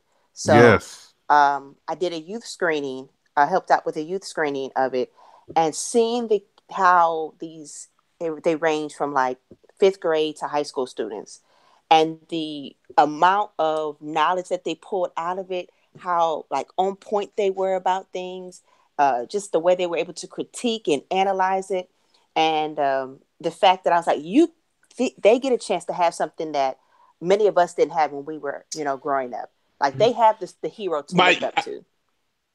Absolutely. I told my daughter when we left the movie, I said, if I had saw this movie when I was a kid, I would have wanted to be Black Panther and not Batman. Yeah. Mm-hmm. Yes. Yep. Yes. Absolutely. I was like, I was walking through Walmart. Yeah, I was walking through Walmart and I taught these two little white kids like putting on the Black Panther like helmet that they had in Walmart and like playing, and I like that almost brought a tear to my eye in and of itself. You know what I mean? Like that's that, and it's not. And I just had this conversation recently, and it was like somebody was like, I thought you were in the camp that that you had to be Black to write Black characters, or you had to be a woman to write woman characters, because I made a comment about Lena Dunham possibly doing Batgirl, because I think that's ridiculous. And and I was like, no, it's not that. I just, diversity isn't about just picking people and saying, you bring your Black superhero powers over here and you bring your women's intuition superpower over here, and we're going to all get together and use our Black people and white people, whatever the power is, and we're going to create this diversity monster. It's more about like expanding the pool, not deciding that, these 7 white guys are the ones we're going to choose from, but these 27 people that we have, and we're going to make sure that we have enough Black people in the pool that are just as successful, and because they could have chosen anybody to do this movie, but they put all these people in there. It's like, oh, we're going to give you an opportunity and a chance, not because you're Black, because you've made some really good movies. Right. And we want to see what you can do with this. And like, that's the thing, like expanding the pool of people you listen. I mean, that's the thing. Like we Black people are still a minority. So it's not like we're going to get all the jobs. We just want some of them. We want to be considered for those things.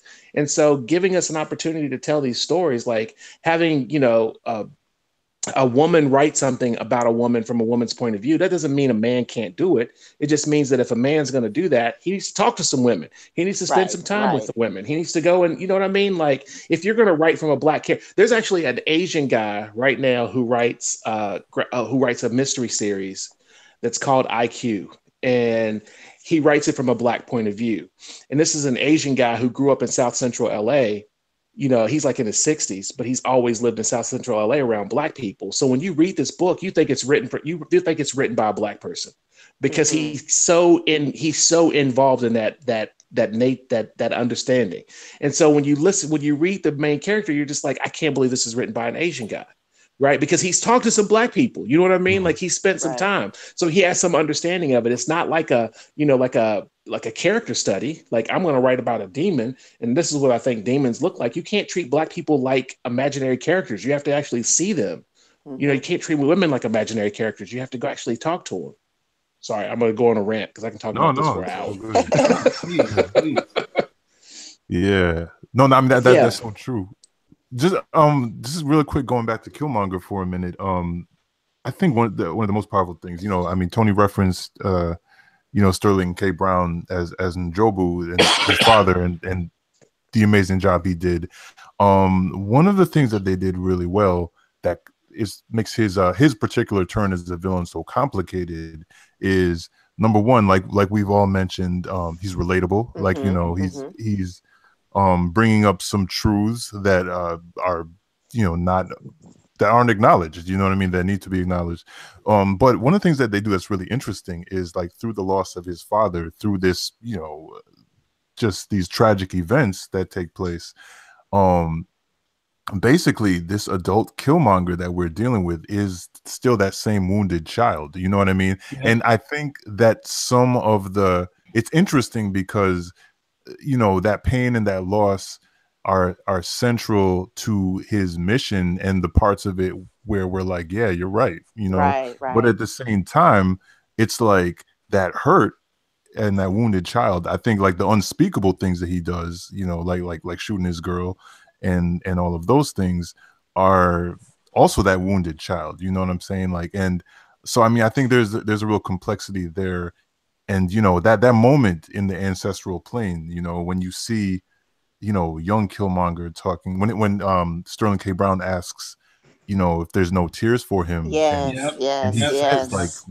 why? Like, you know, everybody dies around here. Yep. And then Yep. like he finally does drop a tear, and you see like, you know, older Killmonger like that.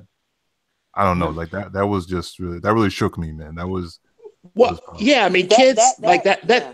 Oof. You go ahead. Well, kids respond. I mean, Killmonger basically didn't like he just didn't grow up, He right? didn't He have a got chance. bigger. Yeah. Right. Yeah, and so I think when you think about violent kids, you know, kids who fight or kids who do terrible things, we don't think that that's just a bad kid, right? If you are a thinking, compassionate person, you think something is going on in that kid's life, and Right. the only way they have to act out is this. And Killmonger is basically he's basically that in a character form. He is somebody who has like he is basically the environment that was raised him. His father had a mission. He loved his father. His father didn't get to complete his mission. He was wronged. He knew who wronged him, and he knew what he had to do in order to get there. And so he spent his life focused on that one thing. He is Batman with a completely different outcome. Yeah, Yeah. that's so true. Like it is, because Batman is that too. Absolutely, you know, Batman is this wounded child, and everything he's doing, and it's what makes Batman successful in his drive, but also crazy, you know, and stressful Yeah. for the people around him. And then, like, you know, I think there's so many strong characters from the women, you know, Shuri, everybody that. In some ways, it's like people don't always speak about T'Challa as much, but I don't think T'Challa should be lost in the fray either, because Oh, like No, yeah. what's I mean, Chadwick Boseman did an amazing job, but also what I really loved about it is, you know, like just the relationship between the two. You know what I mean? Like T'Challa had to challenge him, and he had to do what he had to do, but at the same time, like, you know, he was not like happy about having to win, basically. You know what I Right. mean? not like that. Not Definitely like not like that. that. Yeah. Not like that. Yeah. Yeah. And he knew like all the things that we just discussed about, you know, what made Killmonger what he is and the wounded child and everything. He knew, he saw that, you know what I mean? And like the way that he confronted his father, you know, on the ancestral plane, it was powerful. And then to see it all come full circle at the end, and you know, have him really return to Oakland, you know what I mean? And to really want to build. It was like he took the parts of Killmonger's mission that were actually, you know, compassionate and maybe productive, and he merged it with his own worldview, and it actually made him, and also Nakia's worldview as well, you know, about Wakanda Right. being a force to help the world as opposed to just kind of sticking to itself. So. Yes. Yeah. I mean, Absolutely. I think in many ways, you know, we're seeing T'Challa grow Right. from Civil War. You know what I mean? In Civil War, he was basically this character who was like, you killed my dad, and I'm going to wreck everyone. And he just refused to learn lessons until the very end of the movie.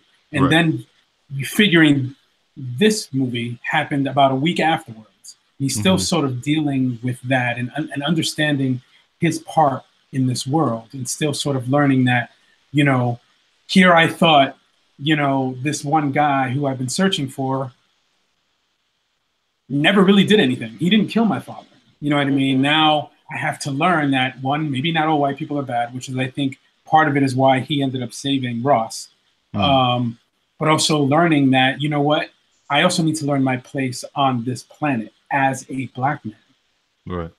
You know, and I think, of course, I think he saw Killmonger as family, who makes a lot of sense, you know, in many ways, because he's been out there as well. Because I think what they didn't really show is how well versed T'Challa is on the world. Because you can't be this person and not know. I mean, he knows how to speak Korean. I'm assuming he's been around. Yeah. You know what I mean? So I think it's one of those things where he's continually learning, and I have a very funny feeling he's going to be a very major part, a leadership part in Infinity War, and I think it's going to be a sum of the lessons that he's learned. Oh Well, yeah. the trailer shows they're fighting in Wakanda in the trailer. Yeah. Oh yeah. They're in they're fighting in Wakanda, so he's definitely got to be a central part of the Infinity War. And it'll be interesting to see what happens when a different director comes in, and how much of I'm a little afraid of that. They're not stupid. Oh, you mean in Infinity War? I was gonna say yeah. that Ryan Coogler will definitely be back, but like, yes, that's without question. Yeah. But you're talking about Infinity War. Yeah, I'm talking about Infinity War. Like, what happens when a different director comes in? How does he play? I mean, because Shuri's supposed to be back in. She's supposed to be in the next movie too. Yeah. Well, I guess you can kind of see from when he was in Civil War, you could see the difference in how Black Panther and T'Challa is in Civil War versus in his own movie. You know, like you could feel it, you could see it, you could hear it. The confidence is there, but you could definitely I could tell a difference between how his character is in Civil War and how he was in his own movie. So he made no jokes in Civil War. That was the first thing that kind of just popped out at me. Right. Was I never freeze. What are you talking about? And I'm like, wait a minute, it's already different. Like he was human. I felt like he was more human in his own movie. Yeah, and he was with his people too. It's almost like if maybe you know Marcus from seeing me at work, and then you know me from yes. I mean, there's Marcus is different. That small moment when Io is with him and Black Widow kind of like walks up on him and the move or you will be moved. Like that was maybe one kind of moment where he kind of steps out of like being so serious and being the prince. Yes. And but then it's like it's right back to the serious. He just lost his pops though. He just right. Yeah. But you know what? I think you kind of make an argument about code switching here. You know what I mean? Yeah. How I want the Avengers to see me is not how I want my own people to see me. Because at the same time, they also were giving him his respect like all the time. So there was never in question. There was never like, okay, no, you need to know your place, know your role. I mean, it was always like given the utmost respect, which was interesting because like when Ross comes in, Black Panther, he like it's a whole nother like dude, like don't touch me, like you don't know me like that, like I'm like Ross, who are you talking to like that? When he put his hand on his shoulder and T'Challa and they looked at him and Okoye looked at him like that was just man. But once again, that goes back to this movie allowed the things that we think about on a regular basis, the things that we want to say, like they did that for us. They put it out there, they said it, and it was unapologetic. And I was like, yes, thank you. Like you made that, easy for me to maybe potentially do the next time, if I have to have an encounter like that. Yeah. Did and y'all expect Ross? Oh, go ahead. Did Joe. y'all expect Ross? Did y'all expect Ross to die? I expected him to die. I thought he was going to die. I didn't either. Yeah, no, I didn't. Yeah, I didn't. Because a Black character in that situation has died in so many movies. Right. That I thought that he was going to die. Like that would be very subversive if they did, just to be like, this is what it's like. I think the choice that T'Challa made to save him speaks volumes. Yes, it does. It proves a huge point. Because you're right. No, the Black character would have died. Not later on when he was going to. Yeah. Yeah, when they were shooting at the lab, I thought he was going to die. Because the Black character would have died at that point. The end of the movie. Yeah.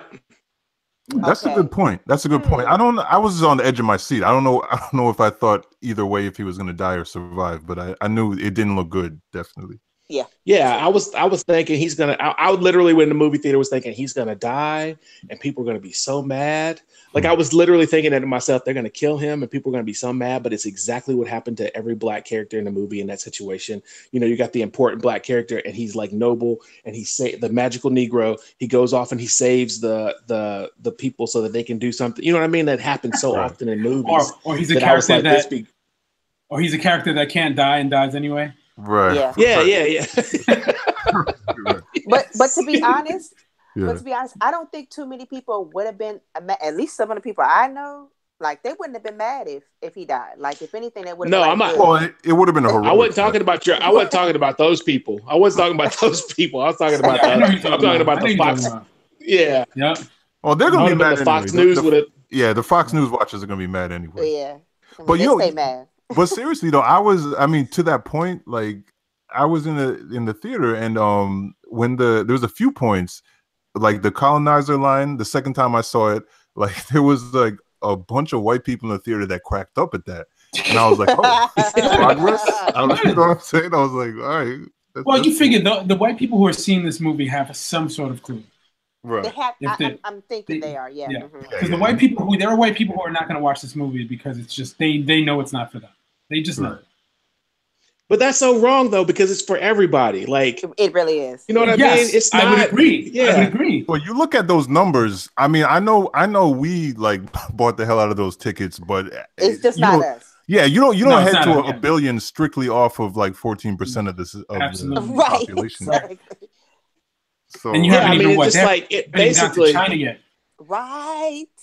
Yeah. You haven't got to China yet. Yeah. Well, I mean, it's like that's the thing that they didn't like. I think this movie's just turns like it. You know what it was like. They take the tweak the numbers for Black people in this movie. Like it went up from like 13% of the movie buying public to like 19 or 18% of the movie buying tickets was Black people, and that's literally my grandma going to see this movie. You know what I mean? As opposed to just me. Yep.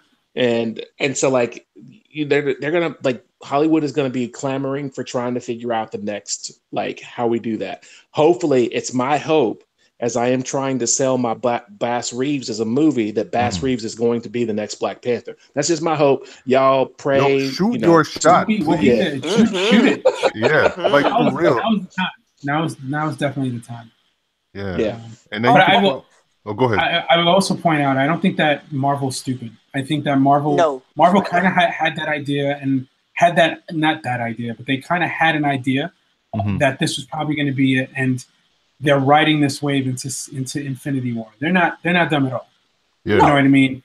When they changed the date of Infinity War, I think it was very intentional that when that Twitter exchange happened, that they just happened to mention Chadwick Boseman, you know what I mean? And they happened to mention a couple of people from the Black Panther movie, because they're not dumb. They definitely want that carryover from Black Panther to Infinity War. And of course, if you saw the end credits, I mean, that's what I was waiting for, to be honest. So. Yeah. Well, definitely. You'll see when the next trailer comes out if they've recut that to have more Black Panther in it.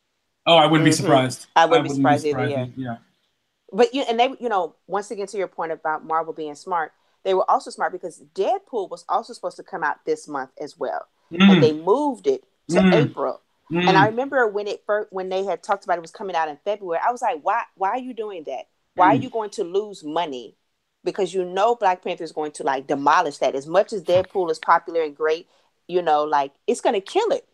And so I'm like, what are they doing? And then, clearly memos went out, and much like with the change of Infinity War, same did with Deadpool.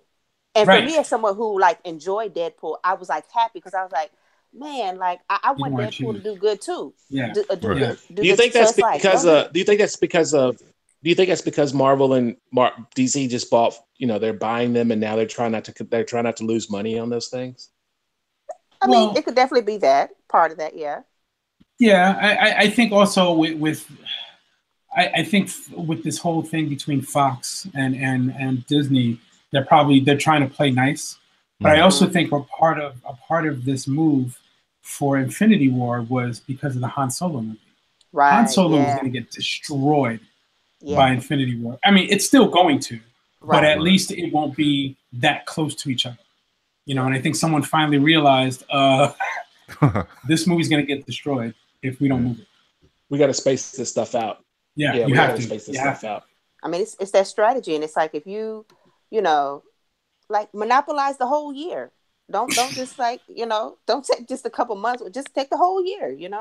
So the analytics that go into when they put movies out is probably. My wife works in analytics. I'm going to ask her about this because I'm sure that there's I'm sure they have algorithms. That go through and try to figure out the best possible time for these movies. And You know, I wouldn't have been surprised if they had moved Infinity War up a month, just a week, Yeah. but a month. Yeah. Because and recut the next trailer, because they only put out one trailer so far, right, or two? Right. One. To One put of out them, another, yeah. Mhm. to put out the next one and like recut it to make sure, because I'm sure he's in the next movie, but she's not in the trailers. I will No. get. I would put money. I will put money on she's going to be in the next trailer. Oh yeah, yeah. Yeah, because Okoye was already in it, so it's like, why Yeah. not? You know, so yeah. Yo, I'm so amped. Speaking of Shuri, like I'm so amped for the possibilities. You know, like I mean, Yeah. obviously in the comics, you know, at one point she was Black Panther, and I mean that wouldn't happen anytime soon. But like, say, like, you know, 7-10 years down the line, like I think that would be really dope. Or I if don't know. they That or would. if they maximize, like, so I was telling some folks, like, not just be reliant on just the film, but like use television to your advantage as well, because like people, you know, and use Netflix to your advantage, because it's like, don't just only like be, you know, dependent on the movie side. Like television, people watch that, so it's like, if it's not going to happen in the movie, like you can bring Shuri or, you know, other stories like that to the television, and, you know, still like monopolize and get the money that way too. So Yeah, yeah, most definitely. I mean, you know, that reminds me of something. Like, I think that well, there was an announcement made this week that I believe Moon Girl is going to be an yeah, animated Lawrence series. Fishburne, yes, Yeah, is taking on that. Yeah. Mm-hmm. which is great. And but it made me Lawrence think. Fishburne. Lawrence Fishburne is a producer, I think. Yeah, Yeah, he does. Yep. yeah. No, and that's fantastic. And I think that but it made me think that in this next phase they would be insane. And I think it goes back to what Tony said, that Marvel's not stupid. They would be insane to not bring in Kamala Khan into the cinematic universe. Yeah. Like, Oh yeah, that would be great. that would print all the money. You know, you can take all the Fox News people, even with all the Fox News people. I think that they would not be able to stop it. Like, just the young audience, you know, alone, the young girls, you know what I mean? Just everybody like wanting. I would put money on the fact that when Captain Marvel comes out, you're going to see a large presence from Monica Rambeau. Yeah, oh, they have to. Yeah, who was that actress that was cast? I forgot. I forgot her name, to be honest, because, you know, I'm great with names. But when I saw her though, I was like, she has to be Monica Rambeau. I think that there's going to be a very big push. When they make that movie, I'm going to spend my week watching Sean Hannity just so I can see what he has to say. Because my hope, see his head explode. My absolute hope is that he's just going to be so angry, and is like his face is just going to bulge, and just his head is going to pop with just like outrage and fury that we're going to be making a movie about a Muslim superhero. Like, I'm just like, that's the only thing I'm thinking about.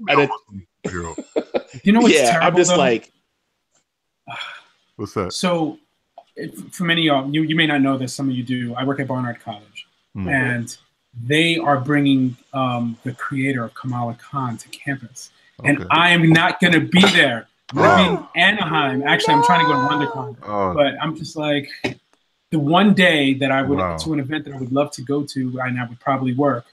Yeah, I'm not even there. So that hurts. I haven't met her in real life. We tweeted back and forth because we both went to BU, and somebody tweeted me at her and asked if we knew each other. And I think she went to undergrad at BU when I went to grad school. We were there at the same time, but I don't think we were. We didn't know each other, and so we tweeted back and forth. I'd like to meet her too. She seemed pretty cool. Yeah, no, definitely. But yeah, I mean that has to happen, right? They have to make a Miss Marvel movie. I mean, you know, I think it would be perfect. I would even go so far as to say that they have to make a young Avengers type of movie. Yeah, I think that they're getting to a point now where they have an audience, but you really want to capitalize on these young kids. Right. So introducing Miles Morales, which they've already hinted at, you know, a young type of Avengers. I think I would not be surprised if that's where it's going to. Well, the Ms. Marvel would work really fantastically well as a TV show.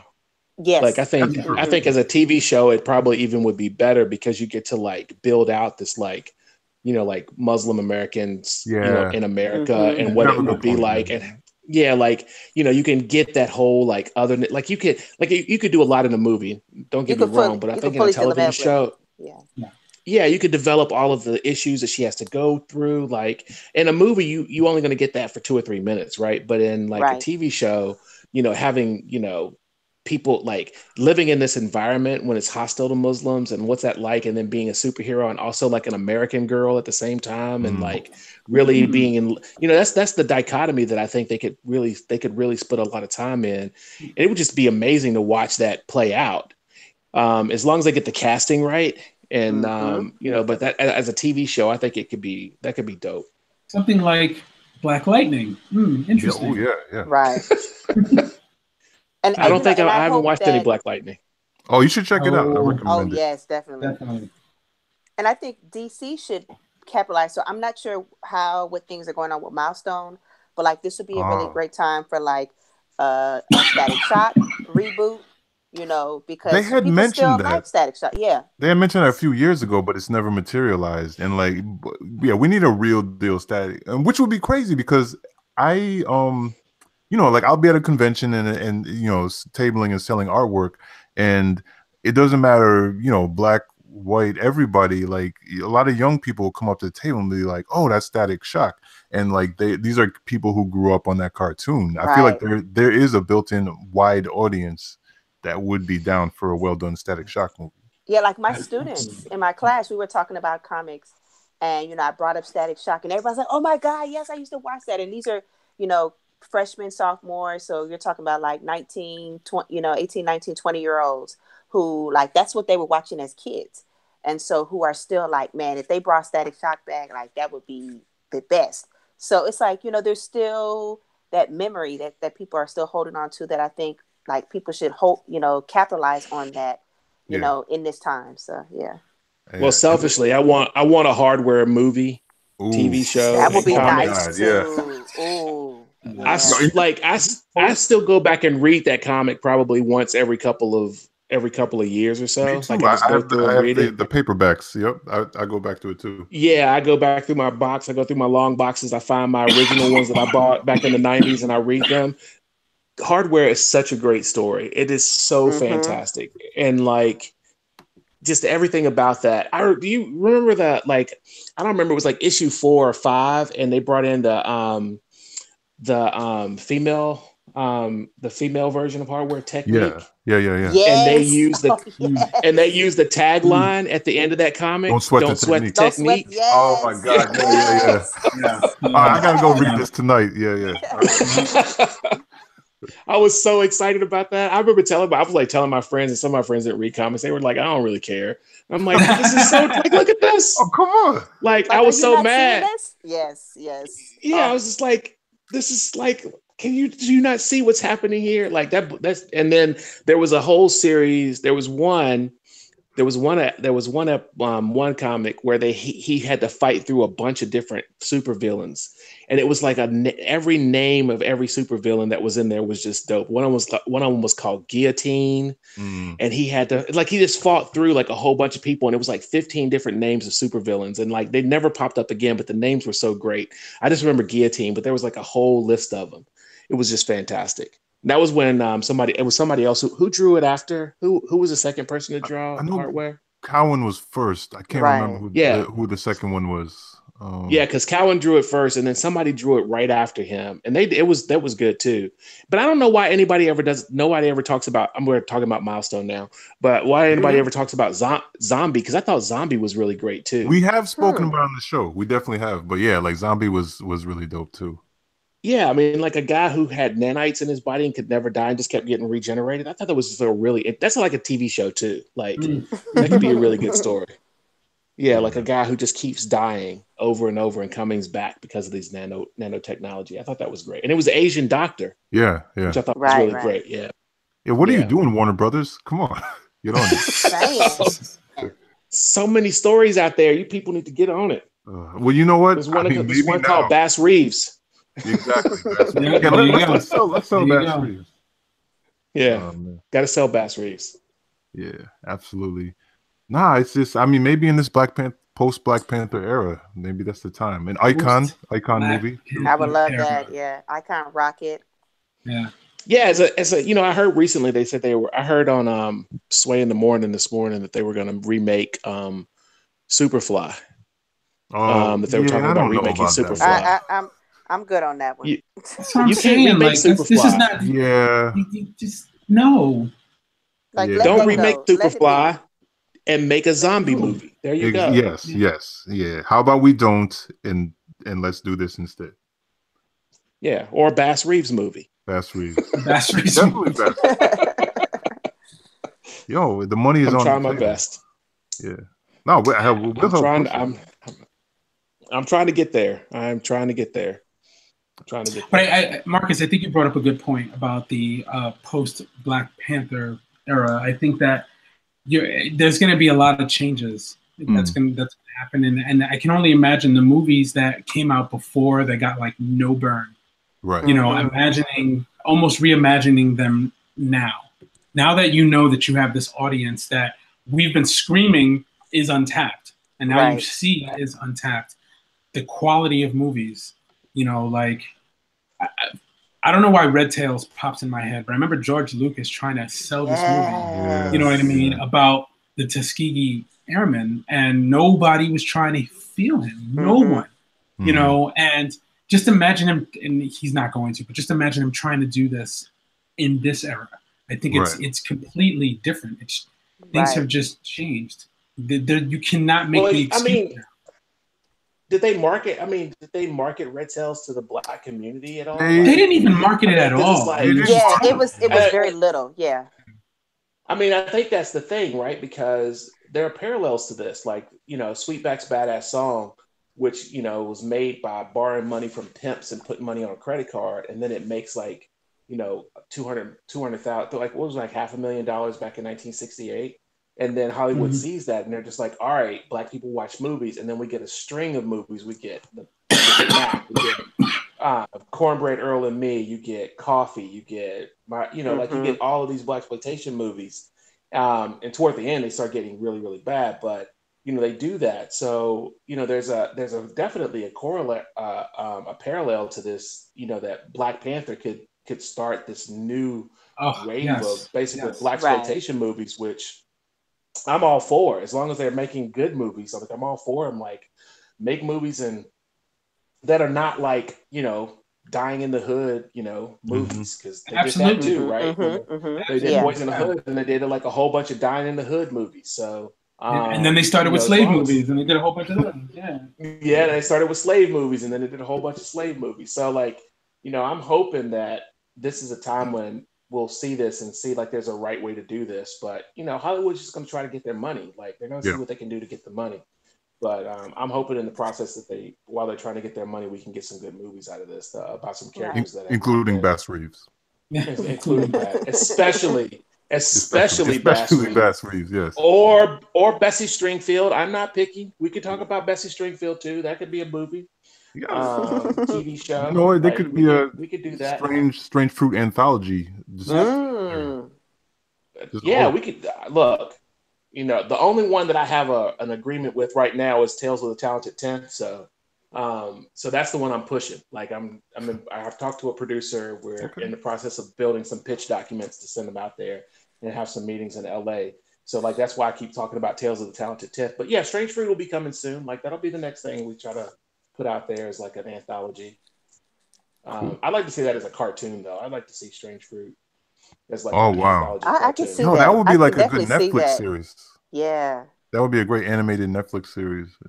Yeah, that's my hope for that. But I have that one's the rights are, somebody has the rights for that right now. And they haven't done anything with them in the last year, and they expire in like 6 months. So as soon as that one's expired, I'm gonna, unless they pay me and re-up, jump on that. I'm gonna jump on trying to get that, because I actually got somebody in Hollywood who's actually connected, who can get meetings with people. So I'm excited about Bass Reeves, and hopefully next time this year, y'all will be having me back on here to talk about the show that has been announced. Well, that makes me feel good, because I was actually about to say I hope you'll come back to speak to us when you what I'm saying. You make that jump. Absolutely. We actually have a question Okay. from at Sunny Day Comics. Tales of the Talented 10th. That sounds dope. Hold on. What is that? Can you explain that a little bit? So, Tales of the Talented 10th is a series that I do that are biographies about individual people. And so, after I did Strange Fruit, I didn't want to do. I didn't do. They wanted me to do other. They were like, let's get on. We want you to do some more stories. And I'm like, my publisher, and I was like, well, I want to do another Strange Fruit, but I also been like trying to stretch out Bass Reeves' story. And so I said, well, how about I do a story about Bass Reeves? And they were like, they threw out some really bad names, like for some ways to name the stories. And I had just been finished reading The Souls of Black Folk. And so Excellent book. yeah, and I said, how about Tales of the Talented 10th? Like, these 10% of the Black population that rises up and raises everybody else, and then I can use that series to tell individual stories. And they were like, we love it. And so I did the story of Bass Reeves in the first one. And then in the second one, I did the story of Bessie Stringfield, who was a 5'2" Black woman in the 1930s and 40s who rode a motorcycle all over America. And, oh my God, I talked to my students about her. Yeah. And so I did that story. And recently I just been hooked up with a producer in LA. And she's like, this is the perfect time for this. Like, we're going to do this. I'm going to get us some meetings in May. I just got to put together some pitch documents. So I got to sit down and write out what these things could look like. And I think, I'm moving toward Bass Reeves being a TV show, not a movie. That makes sense. I think because he's a detective, right? So he's a crime fighter, and it just seems like his skills sort of match the format for television. You got a crime, you got to solve it. You solve the crime, you move on to the next town. You know what I mean? So You've got that sort of built-in thing that he could do. It's just trying to figure out what the, like this, TV is weird. I mean, I don't write TV. And, but since I've been doing this, I've been looking at a lot of, well, she sent me some pitch documents for the original pitch documents for Lost. And then she sent me the ones for Stranger Things, which is funny because Stranger Things had a different name, but everything that you think about when you see Stranger Things was in those documents. Like, it had all of the, like pictures, like it had like a picture of Drew Barrymore from Firestarter in it. It had a picture of like the 4 kids from Stand By Me in it. So it had all that stuff in it. So I'm trying to figure out how to build this thing so that that it's not, just another Deadwood, but it also isn't, nice. I don't, what I mean? I wanted to be, in one of the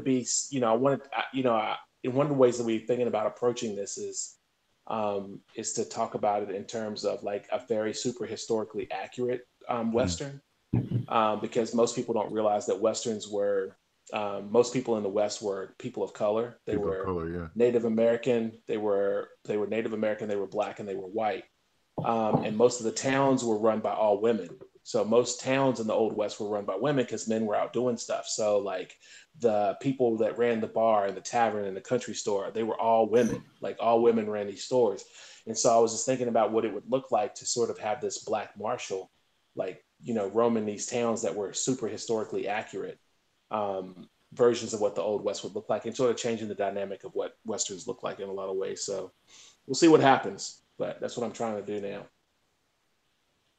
Yeah, I'm all for it. I mean, you know what? If you ever become a history teacher, I think that you'd be everyone's favorite teacher.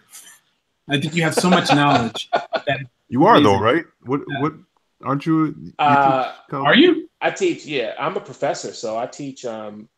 This semester I'm teaching writing graphic novels, and I teach a interdisciplinary class called Foundations Core at the New Hampshire Institute of Art. And Foundations Core is a really big, it's like a big, like not anybody can teach it. It's really complicated because we introduce concepts to students, and then we walk them through it through a number of different things. Like, for example, this past semester, what we just finished, this last unit we just finished was called Remix, and it's how artists use other things in order to make new things. So it's like taking cultural information and putting it out into the world. And so we showed them like collage stuff. We showed them like hip hop. We showed them like We talked about movies that have been remixed and like stories that have been changed. And this it's an interdisciplinary class, and so then the students have to they have to make their own remix. And so they have to do either a remix or a mashup. So they have to take something that had already been done and remix it to put themselves in it, or they have to take a bunch of different things together and mash it up into new things. And so and it's a big class, and we have them write papers too. So they actually have to write so that it's reading, writing, and making. And so each unit is like, we read a little bit, we write a little bit, and we make some stuff. And that's the whole thing. And the next unit we're doing now is called the adaptability. And so we actually, basically, it's a role-playing game. The whole unit is role-playing. Students have to create an alter ego. And then we made these cards. Me and my faculty made all these cards. They're called life event cards. And we give them these cards, and they have to respond to them on social media. And then they actually have to also make art about some of the things. And so some of the cards are like really mundane, like I lost a shoe this morning before I got to work, so I was late, which is kind of mundane, right? And then some of it is like, I was in a car accident and I couldn't walk for a week. And then one will be like, an amazing one would be like, Kanye West followed me on Twitter. So they get these cards and they're random, and they have to figure out how they're going to use them. And then they have to create they have to basically create a social media present for this person. And then they have to post their work and all the stuff that this person is looking at. And then after the end, we wrap it up by talking about how they adapted to being this new person and what they actually have to do in the process of making the artwork. So it's a big class, and it's really complicated, but it's a lot of fun. And graphic novel writing is just what it is. Like me telling the students to read stuff I want to geek out about for a couple of weeks, and then walking them through it, and then like walking them through it panel by panel. So that's awesome. It's a lot of fun. Yeah, it's really cool. Well, people. Oh, go ahead, Tony. What's up? I was going to say it's about that time, but I do want to say, y'all need to watch Star Trek Discovery. Yes, that's like my new favorite show. Is it on Netflix yet? It's not on Netflix. Not yet. It's supposed to be at some point, though, right? Because I think has the season finished yet? The season finished, and I'm still like shook. I'm just okay. Yeah, because I'm almost done with it. So yeah. Mm-hmm. I've heard really good things. I watched a couple of episodes of it, but then I started watching The Tick, and it just makes me happy. I don't know why that show makes me so happy, but it makes me happy. Did they come out with new episodes yet? No, I don't watch a lot of TV, so like I just literally just started to pick it up, but and then I watched Atlanta. So I missed the last episode. I missed the first one. Another you gotta watch out. You gotta watch out for the Florida man. That Florida man. You gotta watch out. Man, oh man. I'm gonna watch it when we get off air. Yeah, I got you also. It's so great. It's like I watched it this morning because right before I left home. Mm-hmm. I watched it and was like, I've been thinking about it all day, specifically Florida Man. And when you see it, you'll know why I keep saying Florida Man. Okay. Mm-hmm. I mean, it's genius writing, great storytelling. I mean, Donald Glover, huge props to him. Like I've been a fan since the first season, so yeah. I have to say, like, just as an aside for Atlanta, before y'all cut me off. No, go ahead. But I feel like when I watch Atlanta, like I feel like I'm reading a book and I don't always understand the metaphors, but I don't in a good way. Do you know what I mean? Like, yeah. Because you watch it and you just like something just happened here that I'm supposed to pick up on. And I'm not picking up on it automatically. Yep. And on the flip side, as someone who lives in Atlanta, like I look at that and I'm like, I know exactly what's happening. I know exactly what they're talking about. I think that's what exactly. Yeah. This episode was like, I felt like I was at home when those kids were outside the house yelling at the police. Like, I felt like I was at home. Like, I felt like I was back where I grew up, when I was just like a little kid holding a bike. And the police were saying, "This ain't what it is," and you're like, "Yes, it is. That's exactly what he got. That's exactly." I don't want to spoil the episode, but like when you see it, you'll understand what I'm talking about. But that Florida Man thing is hilarious. It is so great. Okay, cool. I'm gonna watch it tonight. But I mean, just real quick to go back to what we were talking about, like as much as there is the before and after of this Black Panther moment, there was a lot in the year a couple years leading up. You know, you had Atlanta, you know, and you had Get Out, and like a lot of these things, these properties that were really just making huge strides, you know, and being unapologetically Black at the same time. So I think that, you know, it's a really good time for creators, and I think we all need to shoot our shot right now. Yep, absolutely. Right. Perfect time for a Bass Reeves TV show. Perfect time. Absolutely. Let's go. Definitely. 100%. So Joel, where can everybody find you on the internet? So you can find me on Twitter at JCG007 and Joel Christian Gill at everything else. At Instagram, I post a lot of art on Instagram. And Facebook, I usually post rants about stuff. Like all of my social media specifically for things like Instagram is literally all. If you go to my Instagram and follow me on Instagram, it's literally all my drawings. It's like what I'm thinking about drawing, what I'm working on future products, what my process is. I put a lot of that stuff on Instagram, and Facebook is just rants, and Twitter is like random thoughts about stuff. Yeah, follow me, JCG007 on Twitter, and Joel Christian Gill at everything else. Okay, cool. And Tony and Grace, where can everybody find you? Grace, you go first. So Twitter, GBreezy20, Instagram, Love Jones 20, and beginning next week, I will be finally launching my website, Professor Storm's Lab. So please be on the lookout for that. You'll be able to see my travels, my research in comics, my research in popular culture, and you know, I'm finally like putting this out there. So that's what's up, Grace. Congratulations! It's been long overdue. Thank you. long overdue. So yeah, that I'm on Facebook too under my name, Grace Gibson. I'm more so on the Twitter and Instagram side. And then if you're in ATL, you can always come to my class at Georgia State University. And yeah, that's where you can find me. Wow. Well, I'm definitely looking forward to this next step, you know. Yes. Documenting the international Lady of Mystery. Yes. I got to see how I can get that award tour just like kind of streaming in the background there. Yeah. Cool. And as far as me, it's Latin Negro on Instagram, Twitter, Tumblr, which I don't even really use. Let's just be real about that. On Facebook as well. I have 2 Facebook pages. You know, I wrote 2 books, so you know I have to have an author page. And where can people find those books? They can find them on Amazon. So just look under my name, Anthony Otero.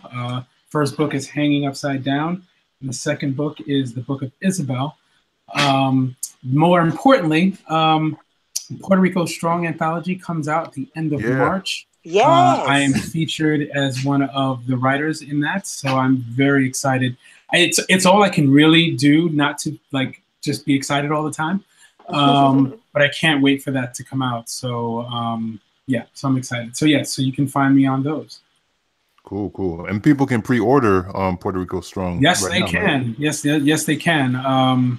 People have been pre-ordering like right on Amazon. And what I'll do is I'll repost the link. If you go to my Twitter, it's the pinned link that you see there. I released one panel. I don't want to release a page because that would be too much. And again, I'm already excited as it is. But hopefully, I would like to bring the artist of the story on the show. Hopefully, when he's available, and we could talk more about that. So that would be great. Let's do it. And write reviews for your books too. Yes, please do reviews. Yes, please. That'd be great. And Marcus, where can they find you? Yes. You can find me at marcuskwame.com. All my social media is there. So yeah, check it out. All my artwork, illustrations, and comics. So check it out. And you teach a class? I do. It's a local class. I feel bad because like people have been hitting me up a lot asking if I'm going to do an online class, and I have zero time to think about anything beyond the things that are in front of me right now. So eventually I'd like to, but yeah, locally in my area, I am teaching a class at a local gallery. So, you know, trying to get some things done. And I'm happy to announce that I just got the script, so I'm going to be starting illustration work on Cash and Carry book 2. Yay. So, yeah. So it's gonna be hard work, but it's gonna be fun. It's gonna be worth it. Also, one more thing. We are going to be at Universal Fan Con. Yeah. Oh yeah. I just got my plane tickets. Nice. So we'll be there, and hopefully they'll do something with Infinity War coming out on that very first day, but we'll see. Right. Yeah. And everyone, just a lot of our fellow podcasters like Fan Bros and Black Nerds and Nerds of Prey. Nerds of Prey, yes, thank you. They all have deals going on where you can get a discount using their coupon codes. So definitely just check that out, and you don't want to miss it, because it's like this is going to be just an incredible experience. It really is. I can't wait. So yeah, check it out. And y'all, I mean, all right, we're at the 2 hour 15-minute mark. So unfortunately, it's so funny too, because I was like, man, we got to try to hit that hour and a half that we always strive for. But I knew once the conversation started with Joel that it's gonna be a long episode. So I have no regrets. No regrets. A good show. It's a good show. And as nobody ever accused me of not being able to talk.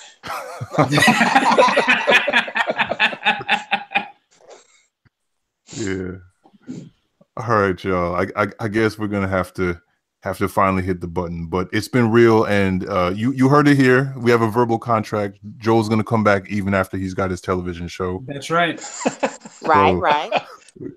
So we'll keep an eye. Come back. I'll definitely come back. And anyone who's connected, let your Hollywood people know. Talented 10th and Bass Reeves. Let's go. Make it happen. We'll do it. All right, y'all. All right, good night, y'all. All right, y'all take care. You too.